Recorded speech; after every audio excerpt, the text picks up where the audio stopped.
Okay, and we are live. Michael, how's it going? It's all right. You It's came all right. prepared today. We were talking a little bit about. You said you had something already queued up for us. Well, no, I was just reading a report from 2007 on the impact of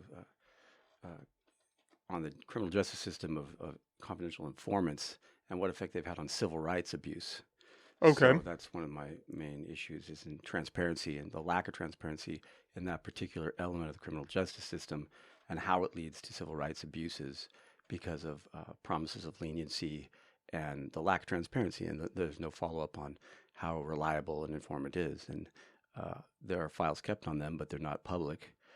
The FBI keeps statistics on their use of confidential informants and how many authorized crimes have been allowed by the FBI, but the local law enforcement doesn't do so. And this report is a joint congressional report in 2007 documenting that phenomenon, that local and state use of informants is a completely non-transparent system of element of the criminal justice system that is being abused and that leads to civil rights abuses. And I think until that's exposed and corrected, we're never going to have accountability and reconciliation of why we are the most incarcerated country in the world and not the safest, because that's the gap right there. That's the lack of transparency, because the informants that they use tend to be recidivists, and they do so with impunity, so that they're let off for a crime that they've committed, and now that bolsters them in doing additional crimes. And it's all done in the name of enforcing one category of crimes, which is the controlled substance laws, which not coincidentally are the most lucrative laws for law enforcement to pursue. How common is that here using informants? Absolutely common. Absolutely common. Pretty common. The task force keeps, if you look at the Sheriff's Department policies and procedures, I believe it's chapter 8, but I could be wrong on that. There is a entire chapter devoted to the use of confidential informants in this community. And in that, it says that files will be kept and 1099s will be issued even to these informants. There's supposed to be a moral background check on them, which I doubt happens. And they're supposed to be marking when reliable information was given, when it was not given. And then at the end of the year, there's supposed to be an audit of this system. And I doubt that that's ever happened too. Very similar to the audit of the destruction log for guns that are collected in this community. I highly doubt that any guns have ever been destroyed in this community. When the judge orders a firearm to be disposed of or destroyed at the end of a, say, felon in possession case, is there any follow-up on auditing whether that gun was ever destroyed? Doubtful. There's no such log that I've ever seen in this community. And so I'm guessing that those guns are just ending up in private collections of law enforcement. And most of these informants are criminals. Would that be safe to say? Most of them, yes, are pending charges. And so they're looking for leniency. Some of them are professional informants that aren't being paid in addition, but sometimes a combination. The manual actually says, the chapter in the Sheriff's Department PMP says that they will be paid basically on a contingency basis, meaning however much law enforcement takes, however valuable this case ends up being for us, you'll get a contingency based upon that, which is outrageous, really. Professional informant, meaning that's all that they do is rat on people? Well, that's some people. I don't know the extent of how many can solely rely on that in this community. The federal papers that I've read said that there are several that could easily live off a salary of $200,000 a year. I don't think that's happening here. That's for a high-level DEA agent. But at least they're keeping track of that, and they make that information public, other than the identification information of the person. That information is Could tracked. you do me a favor? Sorry to interrupt you. Could you just pull that right in front of your mouth? Yeah, so what the feds call it is otherwise illegal activity. Otherwise illegal if we hadn't authorized it. That's what they call that's the category. informants. Yeah, well, no, that's the category of crimes that are committed that are authorized by the FBI in the pursuit of the drug war. It's categorized as otherwise illegal activity. So because it would be otherwise illegal had we not authorized it. So, and I think it said that the FBI had authorized something like 9,000 crimes in 4 years or something like that. And what specifically falls under that category? Well, it can be everything from selling narcotics to participating in murder at the federal level. They had a documented case of an informant that was so valuable to them that they couldn't blow his cover, that they allowed him to participate in setting someone up to be killed. And that actually happened. That's an extreme case, and that's why it was in this report. I think that's one of the things that triggered this report was that incident. But more locally, that's not the case. More locally, what it is property crimes. And my experience and opinion is that what's happening is the property crimes are going up in this community, and we seem to have no solution in sight because the worst, most egregious offenders, property criminals, thieves, vandals, mostly thieves, are informants, and that they are allowed to continue what they do, steal our stuff in the communities around here, in exchange for information that leads to the prosecution of drug offenders, which they can invoke the forfeiture laws on. The forfeiture laws only apply to drug offenses. You can't take the home or the car or the bank accounts of a child molester, for example, which is unfortunate because it's the same theory. You say, well, the child molester used that car and that house in the commission of a crime. Why can't we forfeit those things then? Because that's the theory with the drug laws, is that you used your house and your car in the commission of a drug crime. We're going to take that now. You're forfeiting it. So that doesn't happen in any other category of crime. Asset forfeiture laws only apply to the controlled substance laws, the sales of controlled substances. And that's unfortunate. They should either be eliminated so that there's no profit incentive for the police at all, because there shouldn't be. They're a government agency. They shouldn't be profiteering. They should be profiteering off of doing their job as public servants. Or you universalize the civil forfeiture laws and make them equally applicable to all categories of law. Why is it only extended to drug charges as of now? That's just the way that they were written. I think that was the way the state and the federal government has their federal and state asset forfeiture laws all apply to the war on drugs. That's because I guess that's what gave birth to it, is the war on drugs. Which, by the way, at this point in history, the World Health Organization and the United Nations have both asked for a closure to the war on drugs. I believe they've both officially sanctioned decriminalization of controlled substances as a matter of world health because of the number of HIV, hepatitis C, overdose cases. All three of those categories, when you decriminalize, go down. And then there's the effect that drug transactions on the streets put people in situations where they can become victims very easily. And so you have victimization of addicts and just criminalized situations, criminalized places, as opposed to decriminalizing and putting all of that in a doctor's office. It's something I feel very strongly about, that the district attorney's office should not be a social service agency. If a case goes to the district attorney's office, it should be worthy of putting a human in a cage, which is an extreme remedy if you think about it. You know, you're treating someone like an animal, okay? Someone that can't behave to the point where we as a society have to take a human, put them in a cage, okay? Do you want to do that to addicts? Do you want to do that to low-level offenders? Probably not. It's not worth putting a human in a cage for. But what I see is a lot of cases that go through the district attorney's office don't end up in a jail sentence.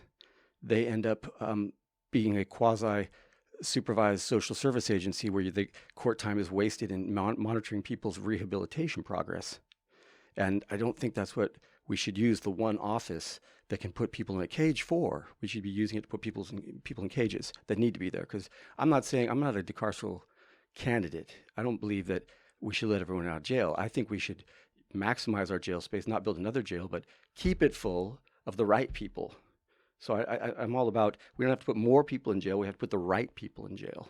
And so that's where I differ from Chesa Boudin, for example, from San Francisco, who is more of a decarceral, let people out of jail, deal with it in other ways. Who's Chesa Boudin? He's the San Francisco district attorney that is being recalled right now because they're saying he's soft on crime. It came up recently in the local community papers because supposedly Humboldt County Drug Task Force went down to San Francisco, saw open-air fentanyl transactions going on, and instead of busting right there, the supply side, interdicting at the supply side right there and handing them over to San Francisco police, which would have been great because they would have paid for the prosecution and the incarceration of those people instead of us. They allowed that transaction to occur. They followed the buyers back to Humboldt County and busted these people past the Humboldt County line. So now we're housing those people. We didn't get the supply side of it. And then they turned around and said, well, it's Chesa Boudin's fault for being weak on crime. Doesn't make any sense. Doesn't check out, right? They could have intervened right then and dealt with the supply side. The whole war on drugs is based on supply side intervention. you're interdicting on the supply side, cutting off the supply, getting higher up the ladder, not on the demand side. And so you don't believe that drug charges warrant going to jail? I don't believe. Well, I don't believe addicts should be treated as criminals. That's what I don't believe. So that's these across the board, or is that just extended to people that are low-level dealers? Well, it's yes, across the board. Where do you draw the line on that? I don't really draw the line. I think that they shouldn't be criminal. I believe in the World Health Organization's position, the United Nations position, and 29 other countries that are following that position now. That is, controlled substances should be decriminalized as a matter of world health. And that it should be dealt with as a matter of world health. In the United Kingdom, if you're a heroin addict, you go into a doctor and say, I'm a heroin addict. They give you a prescription for regulated doses of heroin. And in 10 years' time, 50% of those people have quit on their own accord. 50% success rate over 10 years. Our success rate over 10 years is about 10% in the process of criminalizing. What about drug traffickers? Well, drug traffickers... I understand the line of thinking for the casual user or the low-level heroin addict. I get that. Right. I agree with that. I think for the most part, the war on drugs is pretty much on its last legs. I think it's safe to say that drugs basically won. But we do have a problem with fentanyl, especially up here. That's an issue. How would you attack that? So the fentanyl issue is, to me, is important, but it's just one more poster child for the war on drugs. Fentanyl, people have to remember, has been legal, though regulated, for years. It is handed out in doctors' offices all over the place. I once had a girlfriend that had fentanyl patches. But so is Adderall, right? Right, yeah, exactly. That's just meth. Adderall, and actually methamphetamine hydrochloride, is also legal on the books by the FDA of one company called Maine Pharma, which is licensed to distribute it in its pure raw form for medical purposes. And you have to wonder, well, wait a second, are these illegal drugs or are they just highly regulated drugs? Because that's what they are. They're highly regulated. Fentanyl's been around for years. What's killing people and what the issue is street fentanyl. Because it's laced. Because it's unregulated dosages. For example, just the pure potency of it is killing people, I believe. And so the difference between street fentanyl and doctor's office fentanyl is you have a regulated dosage and you have some appropriate follow-up with this person, as opposed to a judge following up with an addict in court. You have a doctor following up with this person in the medical office and prescribing it to them. And so what the countries are realizing, the World Health Organization realizes, is that overdoses go down, HIV goes down, hepatitis C goes down. You don't see needles around your neighborhood. And the supply side of it is just economics. The supply side just, the price goes down, not many people are going to want to sell it. So what happens with supply, that's if you deal with it on the demand side through a doctor's office. Now, if the supply side interdiction model, if you go after suppliers like the war on drugs does, and you get some suppliers successfully, then supply is reduced, demand stays the same, and what happens to price? Price goes up. Less supply, it's less supply, same demand, right? So the price goes up on the economics model, and therefore there's more incentive to enter the market in supplying it. That's why we never make any progress. So is your solution to just legalize it all?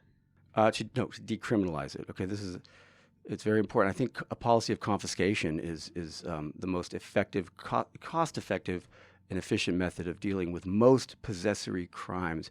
And when I say possessory crimes, I'm saying there's two categories of crimes. If you look at it in this perspective, there's crimes that cause harm. There's crimes where we're regulating the risk of harm. So, for example, a gun or a bullet doesn't harm anyone. It's a tool. It's an object. A person uses that to harm someone. So, if you say a felon in possession, I'm taking your gun, you're regulating a risk of harm. If you arrest someone for hitting someone in the face, that is a harm to someone. Okay, that person needs to be in a cage because they hit someone, or they used a gun on someone, or they attempted to use a gun. If I catch someone who's a felon in possession, hypothetically, because I'm not a law enforcement officer, then I would look to why are they a felon in the first place. If they're a felon because they were a pot dealer way back in the 80s, or they're a felon because they were a heroin dealer, there's no evidence they ever hurt anyone. And so it would be more efficient from a purely fiscal standpoint to simply confiscate that drug or confiscate that fentanyl or confiscate anything that is contraband take it off the streets accomplishes the purpose of removing it from being used. Now, the question is, do you want to put someone who has $200 worth of fentanyl in their pocket and is evidence of sale, there's evidence he's selling it or she's selling it, or a gun that's worth, $500? Do you want to then spend as a society $100,000, $106,000 according to the state of California, to put that person in a cage for a year over a $500 gun or $200 worth of fentanyl? Do you want to spend that kind of money, or do you want to reserve that space for a bigger sentence for someone who actually harmed someone? But wouldn't federal legalization, wouldn't that help with regulating dose, quantity? Yeah, sure. And any kind of legalization. I mean, wouldn't decriminalization just miss all that? And you're still going to have that black market, and you're still going to have... Well, decriminalization there's decriminalization, there's legalization. Legalization it's sort of semantic because, like I said, fentanyl is already legal in the sense of it's just highly regulated legal. Yeah, but it's not legal in the sense that I could just walk to CVS and buy some. Right. No, that's street fentanyl. You're talking about buying it on the street corner or somewhere. That I don't think we should legalize that. I'm not saying we should legalize that. It defeats the purpose of putting it in a doctor's office. It needs to be regulated by a medical professional. If you just... But doesn't it have to be legal in order for doctors to just give it out recreationally? It's a controlled being, like I said, methamphetamine hydrochloride is already on the books, FDA approved for Maine Pharma to sell, but it's regulated. So it has to be regulated highly to be used medically. In the case of OxyContin, which was a crisis, and I think that there was some industry inside scandal there, I think that it needs to be regulated. I think you take it off the streets. People don't want to see drug deals on the streets. And fentanyl is a dangerous drug. If it gets attached to anything, it gets spilled on something. Kids have overdosed doing, that's well, I think it's a grain of sand, right? That's all it takes. Right. So you want to remove it from the streets. Yeah. So to remove it from the streets, you would, so there's two things going on here. One is decriminalizing to put it in the doctor's office so that people go to their doctor and say, I'm a opioid addict. Please give me a prescription for opioids until I decide myself psychologically I get over my addiction disorder. Okay, and we keep them afloat and prevent their ODing, prevent their overdosing, and prevent them from getting any diseases associated. Keep them out of criminal situations on the streets where they could be victimized until they decide to recover, because it's a psychological phenomenon, addiction is. There's no cure for addiction. It's a disorder. So the other end is to confiscate the illegal street drugs. Confiscate them, and not necessarily say this human belongs in a cage for a flat year. On a 3-year sentence, you do about if you go down, you do 1 year. If you stay locally, you do 1.5 years at a cost of $100,000 per head per year. So we have to make that's the cost of putting somebody in the jail here locally? That's $100,000. $106,000 is the Office of Legislative Analysis in the state of California estimates that it costs any political subdivision in the state of California $106,000 a year to incarcerate someone. That's the average. So we have to I'm a fiscal conservative, libertarian sort of Republican, okay? Milton Friedman once said, geez, it's easier to just hand someone a buck than to pay for the welfare bureaucracy to give them that buck. It's going to cost us $3 to have a welfare bureaucracy give them $1. Why don't we just give them the $1 and save the other $2? And that was an idea ahead of its time in the 70s. Richard Nixon actually proposed that, the negative income tax system, it was called. And people thought it sounded like communism, so they shot it down. But from a fiscally conservative standpoint, which is what Milton Friedman was, he was a fiscal conservative Republican, it made sense. If we're going to take a bullet, put a felon in jail, a felon in possession of ammunition, for example, it's a 16-2-3 triad on sentencing. If they have any prior record, they probably do because they're a felon.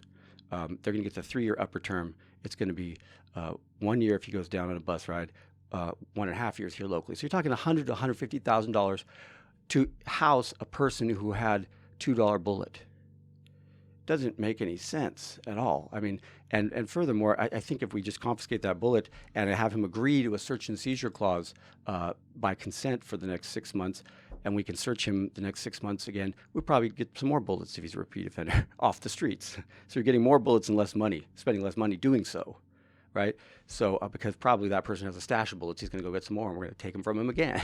So it just makes sense, a policy of confiscation at first level of intervention. Now, if I find someone who is has a previous history of domestic violence or attempted assault, and you find them with a gun, you want to arrest that person, put them in a cage, because that person, the risk of harm is extremely high there.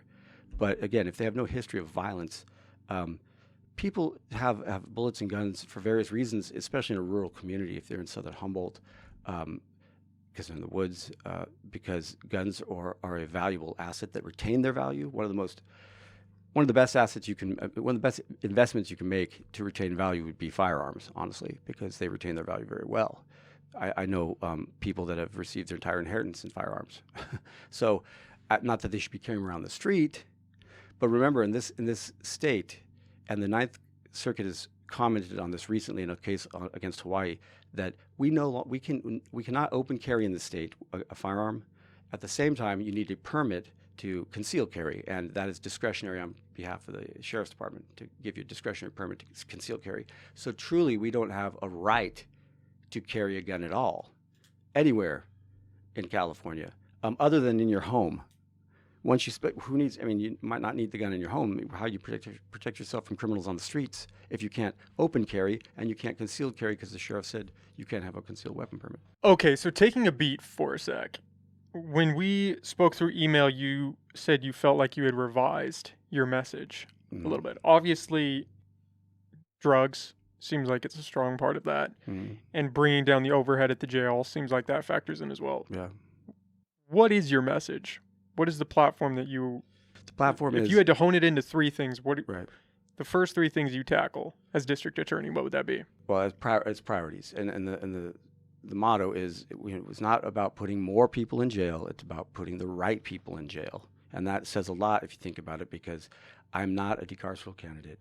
I do believe that we should be using the jail, the real estate we've created for offenders, to its maximum extent. I don't think we should be building more jails in this community, because it's already symbolic to me that the largest building in Humboldt County is the jail.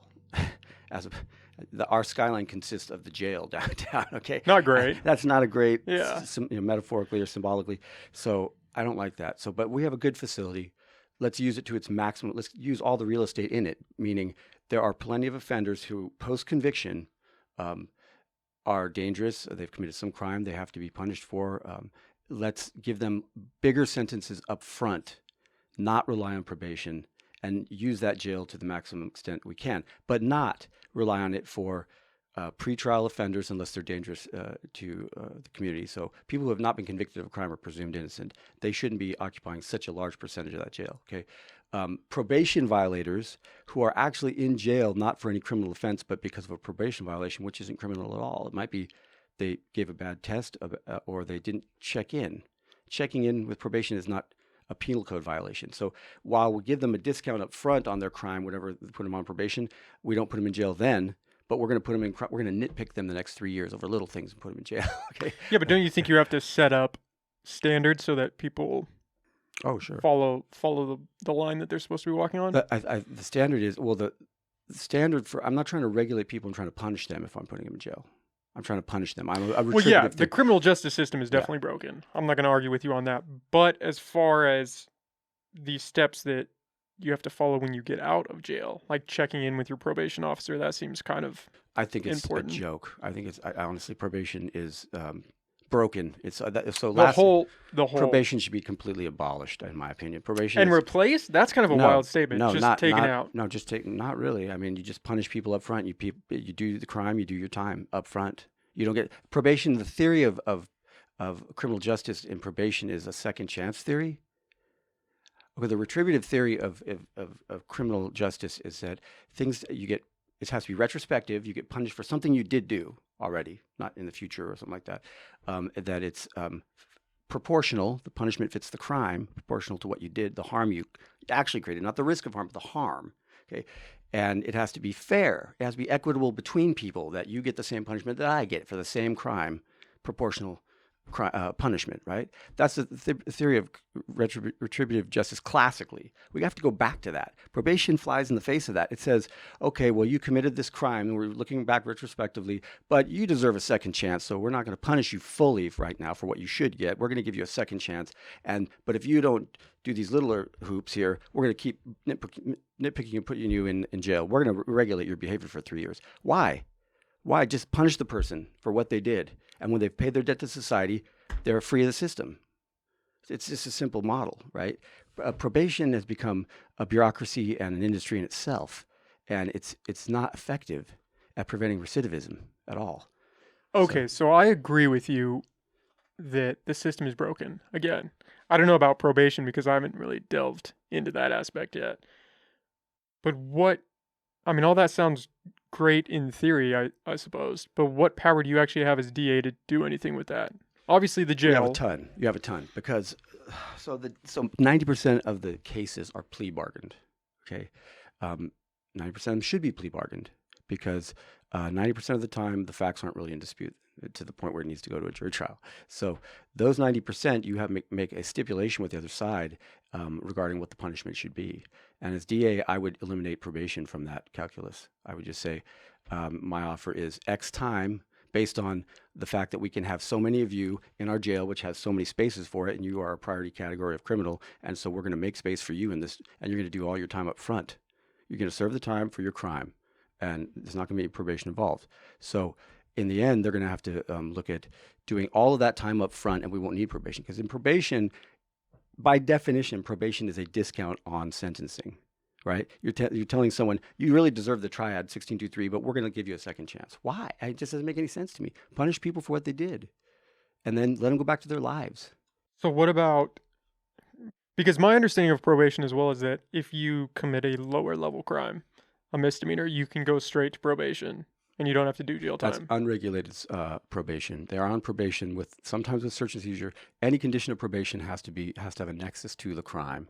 So if I have a client that commits a low-level drug offense misdemeanor and they're put on probation, summary probation, for example, and the standard terms of probation come back with an alcohol restriction, I can have that stricken because there's no nexus to the crime. Okay, so but most of them for drug crimes, gun crimes, ammo, stuff like that.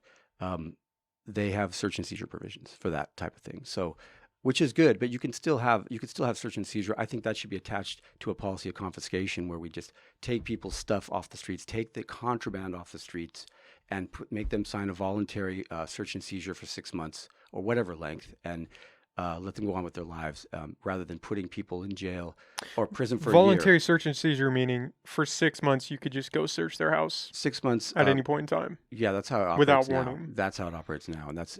But that's under probation now. That's under probation now. If you're put on probation, there's a search and seizure term. You would just keep that included in whatever you draft up, but eliminate probation. Eliminate the probation bureaucracy because it doesn't make any sense. I would make the people do their time up front. So for low-level drug, and we'd have to decide. Now, I'm proposing that we decide what the sentences are based on the availability in the jail. Like I said, we're not going to have an empty jail. We're going to have a full jail of these people that we decide to put in cages, humans in cages, right? So if we decide after some analysis that is a 90-day sentence for a low-level drug offender or a 180-day sentence for a low-level drug offender, okay, they're going to, whatever crime, if it's worth going through the DA's office, they're going to do some time. They're going to know that. There's not going to be any probation second chance. If we successfully achieve a conviction and a prosecution, they will do jail time, period. And just not give second chances. Their second chance comes when they're done with their time. When they're done with their time, they're supposed to be, they've paid their debt to society. They're, go on with their normal lives at that point, not have to be regulated. The other stupid thing about probation is that you're telling people, for example, okay, you're a bad guy. We're going to give you a second chance, even though you're a bad guy, but we're going to put you on probation, but you can't leave this county now for 3 years. Why do we have this policy that keeps bad guys in the county for 3 years to regulate? If they want to leave, let them leave. In fact, I'm a big believer now in exile, in straight banishment of people. As a form of punishment. As a form of punishment, as a form That's pretty crazy, isn't it? Not really. But then doesn't that just send them off to another county to commit a crime? Not necessarily. I mean, I think that the effect would be, hey, gee, I can't go back to Humboldt. How many counties am I going to get booted from before I learn my lesson? And the other thing is that CDC is already giving us an inordinate amount of parolees in this county, and I think this county naturally attracts a lot of offenders and criminal mindsets because of its remoteness within the state of California and the sparse population. You're talking 130 something thousand people over a vast geographic area, and it's just a Is magnet. that legal though? Can you Absolutely expel somebody from constitutional. it? Yes, you can do that, even if they own property here by consent. Yes, of course you can. by consent. That's the thing. You catch them with let's say we have a policy where we're going to confiscate people with guns unless they have a violent history. We're going to arrest them and prosecute them, but they're a felon in possession for some non-violent reason. That's why they're a felon. You take their gun, and they say we have a policy that says, well, 3 confiscations, they're a repeat offender. We're just going to ask them to step out of the county for 3 years because that would be the maximum sentence on a felon in possession case, right? So we catch them with that gun the 3rd time, say, hey, look, we can prosecute you now. In fact, we could probably prosecute you for all 3 of the last cases, okay? And that's it'd be 3 years plus 1/3 the midterm of the other 2, which 1/3 of 2 is 8 months. So you get these strange, 1 year, 8 month, or 2 years, 4 month sentences, right? So after good time calculations, it'd be 2 years, 4 months. You could do the maximum amount in jail. You could do with good time, you'd be doing 2 years, 4 months, or you can step out of county for the full term, as if you didn't have good time, which is double that. So 5 years, 8 months, whatever it is, whatever it turns out to be. So you would give them the ultimatum. I would give them the maximum sentence to step out of the county rather than do half that time in jail. And the agreement would be that they leave the county for that period of time. And this is for recidivists, mind you. This isn't just everybody gets busted and they're asked to leave the county. This is for what to do about recidivism. People, especially with property criminals. You catch someone committing a petty theft against a store owner, against Winco, Walmart, Target. These businesses are shutting down because people are stealing so many products. It's sad. I don't want Target to shut down. I don't want Walmart's. Their risk management, their loss prevention departments are getting hammered.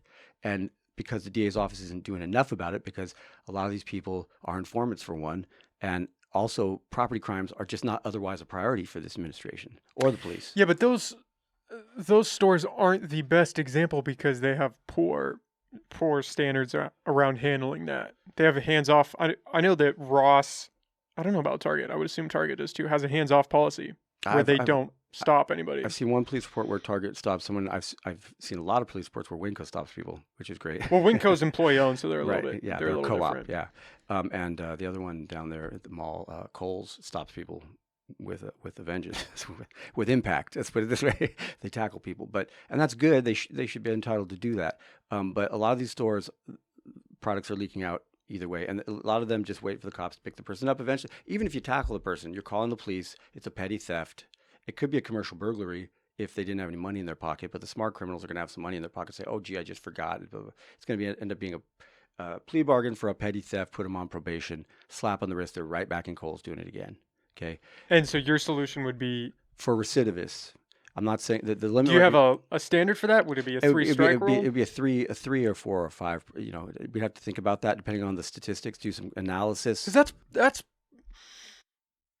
I don't know if I would say that's more serious than jail, but if they own property here and then you kick them out for X number of years, that's pretty. If you're looking at a year and a half in the local county jail or 3 years stepping out of the county, which one do you want to do? Yeah, I would not go to jail. I would not go to jail. That's what I'm saying. Most people would say, okay, I'll take 3 years out of the county. Okay. Now, if we catch you back in the county for any reason without any more due process other than seeing a judge once, you've already agreed that you're going to do the maximum sentence. So it'd keep them out for 3 years. Maybe that would teach them a lesson. If you're going to be here, you have to behave. Is there any evidence supporting that? Have any other counties done anything like that? There's not any empirical evidence supporting it as a deterrent, like there isn't any evidence of any other things. Like death penalty doesn't actually. There's no empirical evidence that it actually deters anyone from committing murders, right? Yeah, but that's a pretty safe. Safe assessment. But I'm not even worried about it deterring. I think it just solves the problem for right now.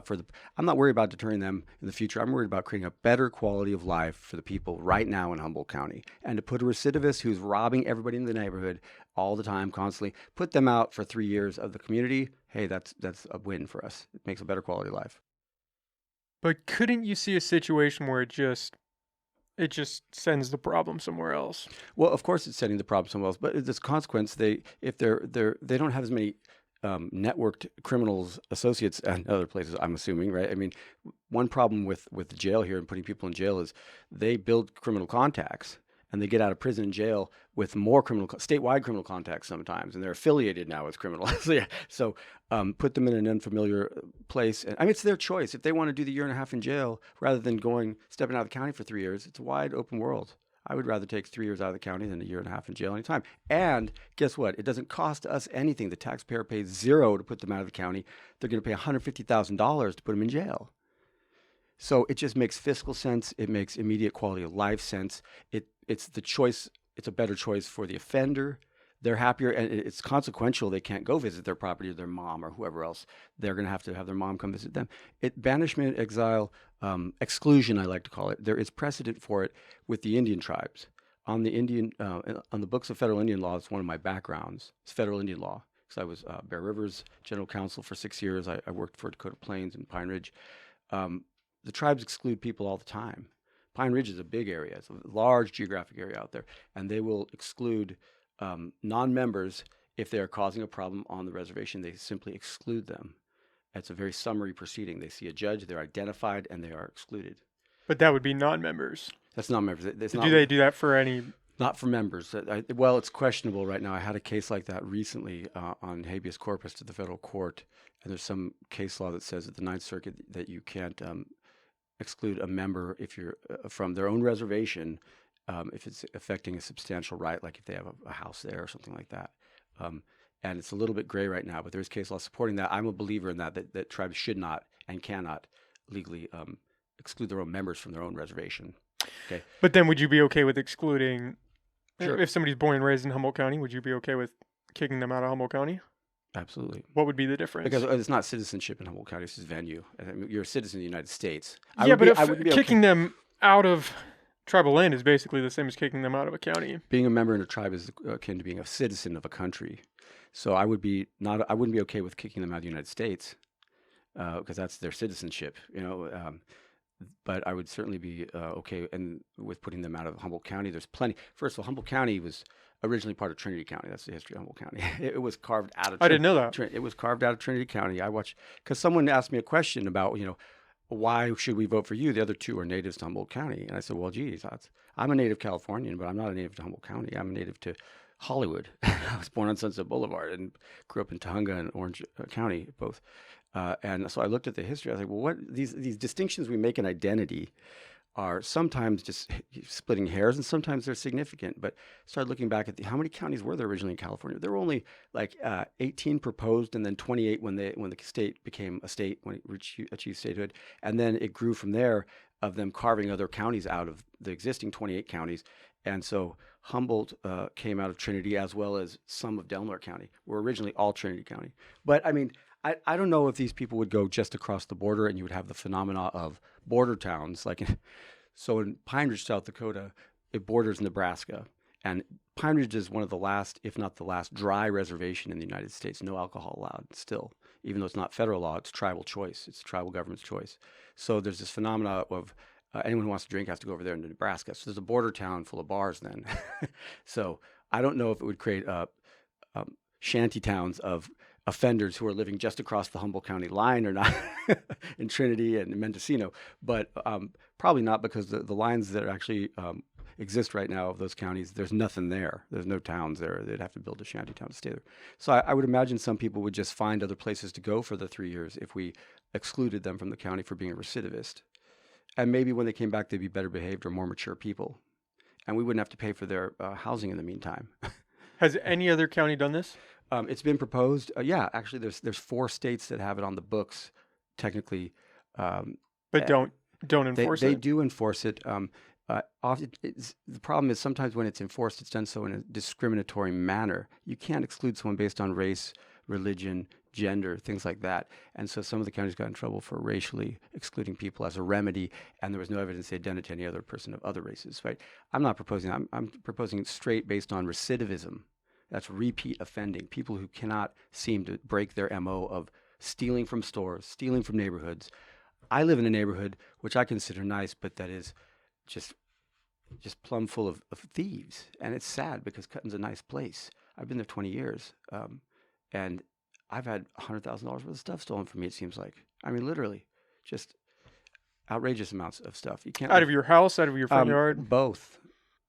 Yeah. I mean, they've stolen everything but my dignity and my integrity. I said, integrity is the one thing they can't steal from you. You have to give it away yourself. Okay. So Words to live by. yeah. So everything else, I've had a couple cars stolen, recovered though, but they were damaged, and just anything valuable that has been left out in the front. I mean, I grew up in a neighborhood where we lived that you could leave your doors unlocked. Yeah, but those days are gone. Probably. I think it's pretty safe to say that those days are not coming back. Yeah, probably. You're right, because there's just more people in the world. When I was born in 1970, I think I calculated there were 5 people in my nuclear family at that point, and we are now 15 or 16 of the people still living. So we've tripled our own family. You imagine, you multiply that towards all the families out there. It's a lot. There's a lot more people on the planet. So I didn't even think about the racial component. I was thinking about the homeless aspect. I could see that coming into play, because my understanding is the homeless, however you want to address that problem, they do commit crime and are often repeat offenders. Mm-hmm. Would you say that's a safe assumption to make?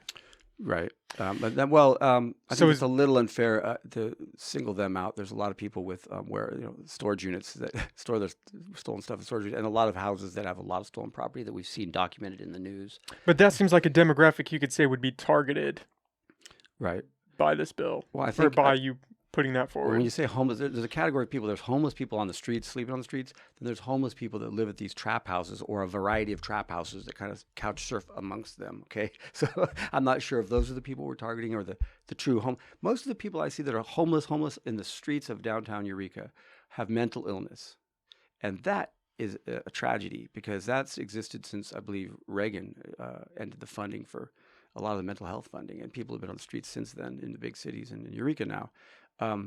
That is a social service problem. I don't want to criminalize those people. I don't want to criminalize sleeping on the sidewalk. So would you not kick them out of the county if they were repeat offenders? No, not for sleeping. Hell no. I can't criminalize homelessness, no. It would be thieves. But how do you then address that problem? Because the homeless, that is a big problem. So what I think about the homeless problem is this.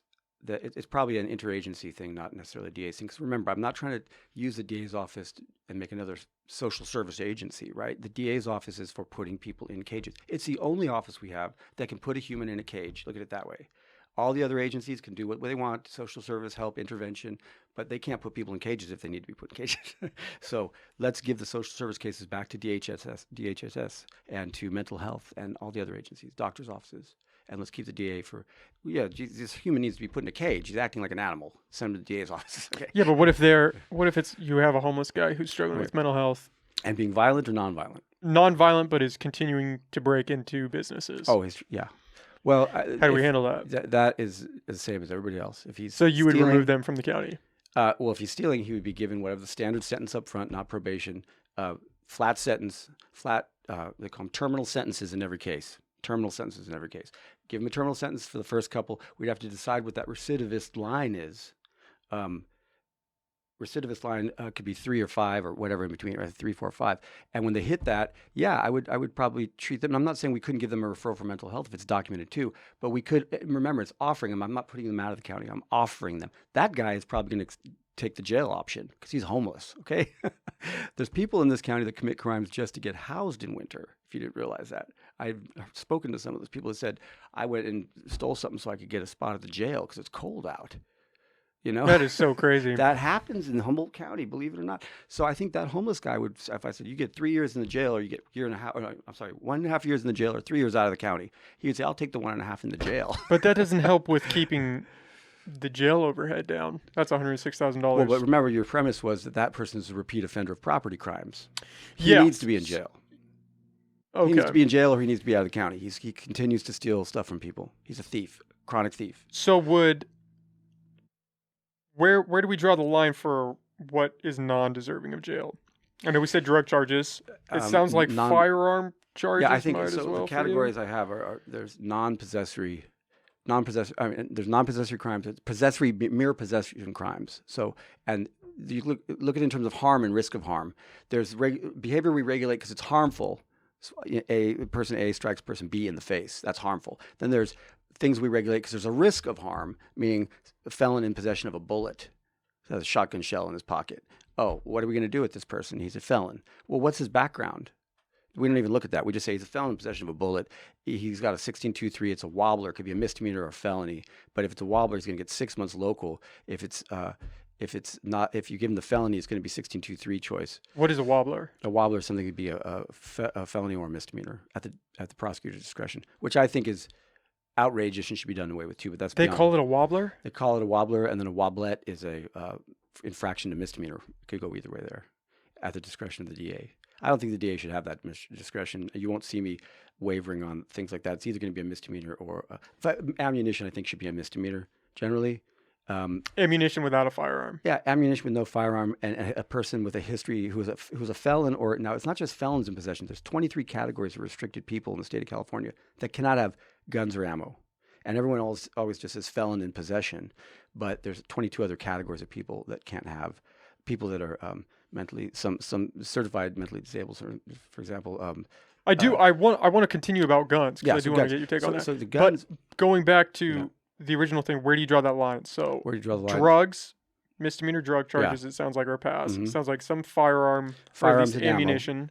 Or you would do firearms as well if their history is nonviolent. Nonviolent. Okay. You confiscate it and you give them, you let them just be. But if they build up, if they're a recidivist, then you might consider prosecution or exclusion because they can't keep repeatedly violating the law. So all nonviolent crimes, you would try to keep them out of the jail initially? Absolutely.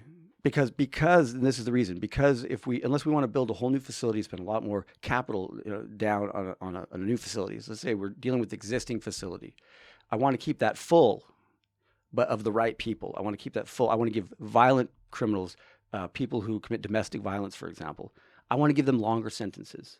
But what about property crime? Where does that Property fall? crimes, I would definitely want to give them longer sentences. Isn't that a nonviolent crime? It's not nonviolent. We're dealing with harm versus risk of harm. They've harmed someone. They've stolen their property. Oh, that's so harm. That falls into harm. That's definitely harm. If you steal my car, that's harm to me. If you steal my kid's Power Wheel battery out of the Power Wheel, that was happening in my neighborhood a while back, chronically. That's harm to me. They were stealing batteries? Batteries out of Power Wheels to go turn them in for $10 a piece. And every kid's Power Wheel in the neighborhood had no battery. It was ridiculous. And so, yeah, that's harm to me. That's harm to my kid. So, you need to be in jail after, I would say property crimes, there's no, that person needs to be in jail. And property crime is black and white for you. Absolutely black and white. That's what's been neglected. And that is also the category overlaid with the informant reward system, because those are the category of people that are being let off for information on drug cases so that the police can make a profit on forfeitures. The forfeitures, if you look at the Attorney General report on forfeitures, asset forfeitures for last year, they said that they seized $1.5 million worth of assets. They were only allowed to keep, it said dispersed was $380,000. So roughly $3 out of $4 that they took was illegally taken from people. It had to be returned. It was not distributed back locally. So, I mean, they're wrongfully taking people's stuff. The incentive is there for them to choose to prioritize cases in which they can make money. And it also allows them the ability to self-fund their task forces. This is a problem nationwide, by the way, without any oversight from the taxpayers or from the local government, because they're doing it off of forfeiture laws. Now, the DA only gets a 10% cut of those forfeitures. The local law enforcement gets 64%, something like 62 to 64% of that take. 1% goes to the District Attorneys Association of California, and the rest goes to the General Fund of California from the DOJ. So the assets are put in a fund of the Attorney Generals and then redistributed after the conviction if they achieve a conviction. Okay, and then the civil forfeiture law is a separate proceeding, but if it's over $40,000, they don't need a conviction. If it's under $40,000, they need a criminal conviction to keep any of it. So it's a gray area of law that's over. I didn't know that the DA's office got any money from that. Oh, they're the ones prosecuting forfeiture. the DA's office is responsible for the petitions for forfeiture that people have to file a claim of objection. So they do a drug raid. They take all your money, your house, your car, whatever they're going to take, and then they give you a notice of forfeiture. And then the person has to do a claim opposing forfeiture and fight that out civilly. It runs parallel to the criminal case. So, but this is a problem nationwide. There's been a lot of legislation lately. In fact, in California, they raised the limit from 25 to 40,000, where they need a conviction to keep your stuff, because it just creates the wrong incentive for law enforcement. They're supposed to be um, ensuring domestic tranquility. If you want to put it in preambulatory terms from the Constitution, there's only 6 purposes of our government. Okay, form a more perfect union, establish justice, ensure domestic tranquility, provide for common defense, promote general welfare, and secure the blessings of liberty. Okay, and that's the one being neglected, I think, securing the blessings of liberty in a lot of cases. Civil rights violations, unchecked police power, and informants that are being used as if this was Russia in the 80s, a KGB where neighbors are turning against neighbors, and it's all not transparent that these people are committing crimes, getting left off their crimes to commit more crimes, and they're busting other people because there's a profit incentive of the police. You have to take profit incentives away from government, especially the police. Any institution of this government, any institution that has the authority to use lethal force and the ability to get, or they're in a position to get away with murder, factually, because of presumptions and cultural prejudices, should be regulated by civilians. Should have some oversight from the general public or the civilian public that is not police. They shouldn't be regulating themselves. Internal affairs of police departments rarely find that one of their own did anything wrong, right? That's the way it goes. It's a fraternity. It is literally a fraternal order of police. And I'm not against the police. I just think that as the president is the commander-in-chief, who is a civilian commander-in-chief over the military, that was the same reason. We should have civilian oversight of our police departments because it can use lethal force on us. So. You seem like you, at least idea-wise, have a bone to pick with a lot of different areas. Yeah, the system's broken. It is broken. A bone to pick is one way. I just really what it is I want to see what the Founding Fathers intended in my lifetime. I want to see America figured out in my lifetime, really. I want to see the reconciliation between we are the most incarcerated country in the world, more people than Syria, more people than China. We have more people in China in jail in absolute numbers than they have, and they have 4 times as many people as we do. We have 4 times as many people per capita than Russia does at this point, okay? So we're the most incarcerated, but not in the top 10 of public safety and not in the top 10 of political rights and civil liberties either. So why are you running? Do you think that you can make progress in all of those areas? Or are you hoping to... I think I can make progress in all those areas. You think overnight. you can? Overnight, absolutely. Because, again, I mean, I've been working this system for a while, and I've represented a lot of people. I've done 2 murder cases where people were falsely accused, and they were cleared of the charges. I'm being prosecuted myself right now, and that was the inspiration. That's exactly the reason people should vote for me. People say, "Why should we vote for you? You've got a criminal case pending." That's my case. If you see the facts of it, the abuses involved, the unreliability of the informants, the fact that it was started by political lobbying of Rex Bone in the police report. It says that they politically lobbied for an investigation of me. It doesn't say that there were calls from the community. Who politically lobbied against unnamed you? People through Rex Bone's office. Now, if you call your legislature, your county supervisor is a local legislature. If you call him, you are by definition lobbying the government, not making a criminal report. You're lobbying your local elected official. Had any police reports been made about your I looked residence? at the calls for service. I looked at the calls for service in and around that date, before that date. There was one. It was from my house to enforce a restraining order my spouse made against someone else. Okay. There were no other reports, calls for service legitimate to the sheriff's department for that area of Cutton. The prelim that the officer said that it was a high crime area. That's why he was patrolling my area this one time. As opposed to Walnut Street, I said Cutton in general. He said no, Cedar Street. That's a completely false, fraudulent statement. Cedar Street that era had almost no calls. Walnut Street naturally had a lot more calls. Okay, we gotta pause for a second. Start this from the beginning because this is a key aspect of your campaign, whether you want it to be or not. I want it to be. I want it to be. I wouldn't be running if it wasn't for the fact that they're trying this against me. That's what started it. That's what inspired me to run in the first place. And I think the facts of my case are the reason that I should be voted in, because they are outrageous government abuse of authority. Okay, so lay out the scene for me. This is back in February of 2020. Yes. There's a raid on your house over on Cedar Street. Mm-hmm. You are found to be in possession of meth. There is there's drugs in a bag in my office. What was in my pocket was not a usable quantity of anything. It was just a piece of trash, literally. but it was meth in that bag. I in don't your know that they pocket. tested that. It was a bag. It was a bag that I had picked up in the street. And so it was no usable quantity. You could see it in the photo. If you look to the right of the photo, there's a bag that looks like it has nothing in it. It's just halfway cut off the photo. I think that's the one. They haven't given us all the discovery in the case after 2 years, which is another gripe and reason that I'm running, is they can't even find the videotape from my DVR that is on the property receipt that they took.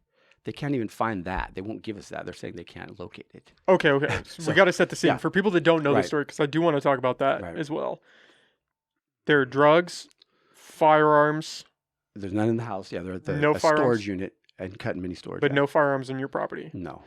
And In my storage unit, though, yes. your storage unit. Separate And location. Xanax bars at your house. Xanax bars, heroin, scales, all in the and same. meth. And meth. And And heroin. This is your house, and this also doubles as your office. In my office. They found a bag of drugs and some scales in a bag in my office. Okay, it is at the top of the stairs. It is not hidden. It's in plain view. I'm not sure what kind of drug dealer keeps their stash at the top of the stairs in the middle of the room. Doesn't make sense. But and there's Suboxone in there too, in a bottle. The only indicia in that bag has one name on it, Shelley Aubrey. And do the police follow up? You think they usually say indicia, there was indicia of this person, right? Do they follow up on that indicia? No, they don't call her at all. They didn't call Shelley Aubrey at all. I've now met Shelley Aubrey because I tracked her down for that reason. And because I didn't know her from Adam. Yeah, I didn't know who she was. Her statement is that she left that bag in a car with the person who was also arrested at my house just the day before, and that she was in a car with that person, left the bag, and she knows that person. She hangs out with that person all the time. Obviously, it belongs to that person. And it was just at your house. That person was at my house. That person gave me $1,000 retainer because she said she needed my advice on a case. And so you and your partner, Sarah Carroll, were charged felony charges. Yeah. Selling drugs, maintaining a drug house, and selling prescription drugs. Right. Yeah, sales kit. They think I'm a heroin dealer, which is outrageous because they claim to have 10 informants over the course of the year in my house, none of which ever said I was a heroin dealer, none of which ever saw any heroin sales in my house. None of them claimed that I was a heroin dealer. So how did they came in on the theory that I was a firearms dealer. They told me when they came in, you're under, this is a warrant for firearms sales and conspiracy to commit firearms sales with 2 other locations. There were 4 locations in this warrant, same warrant, 4 locations. All 4 yours? Or it was just your house and storage my storage property? unit, a client's house, and the client's a client of mine's father's house in Ridgewood, which I've never been to. I've never stepped foot in that house. Okay, that was the house that the paper had the picture. Most of the guns were from their house.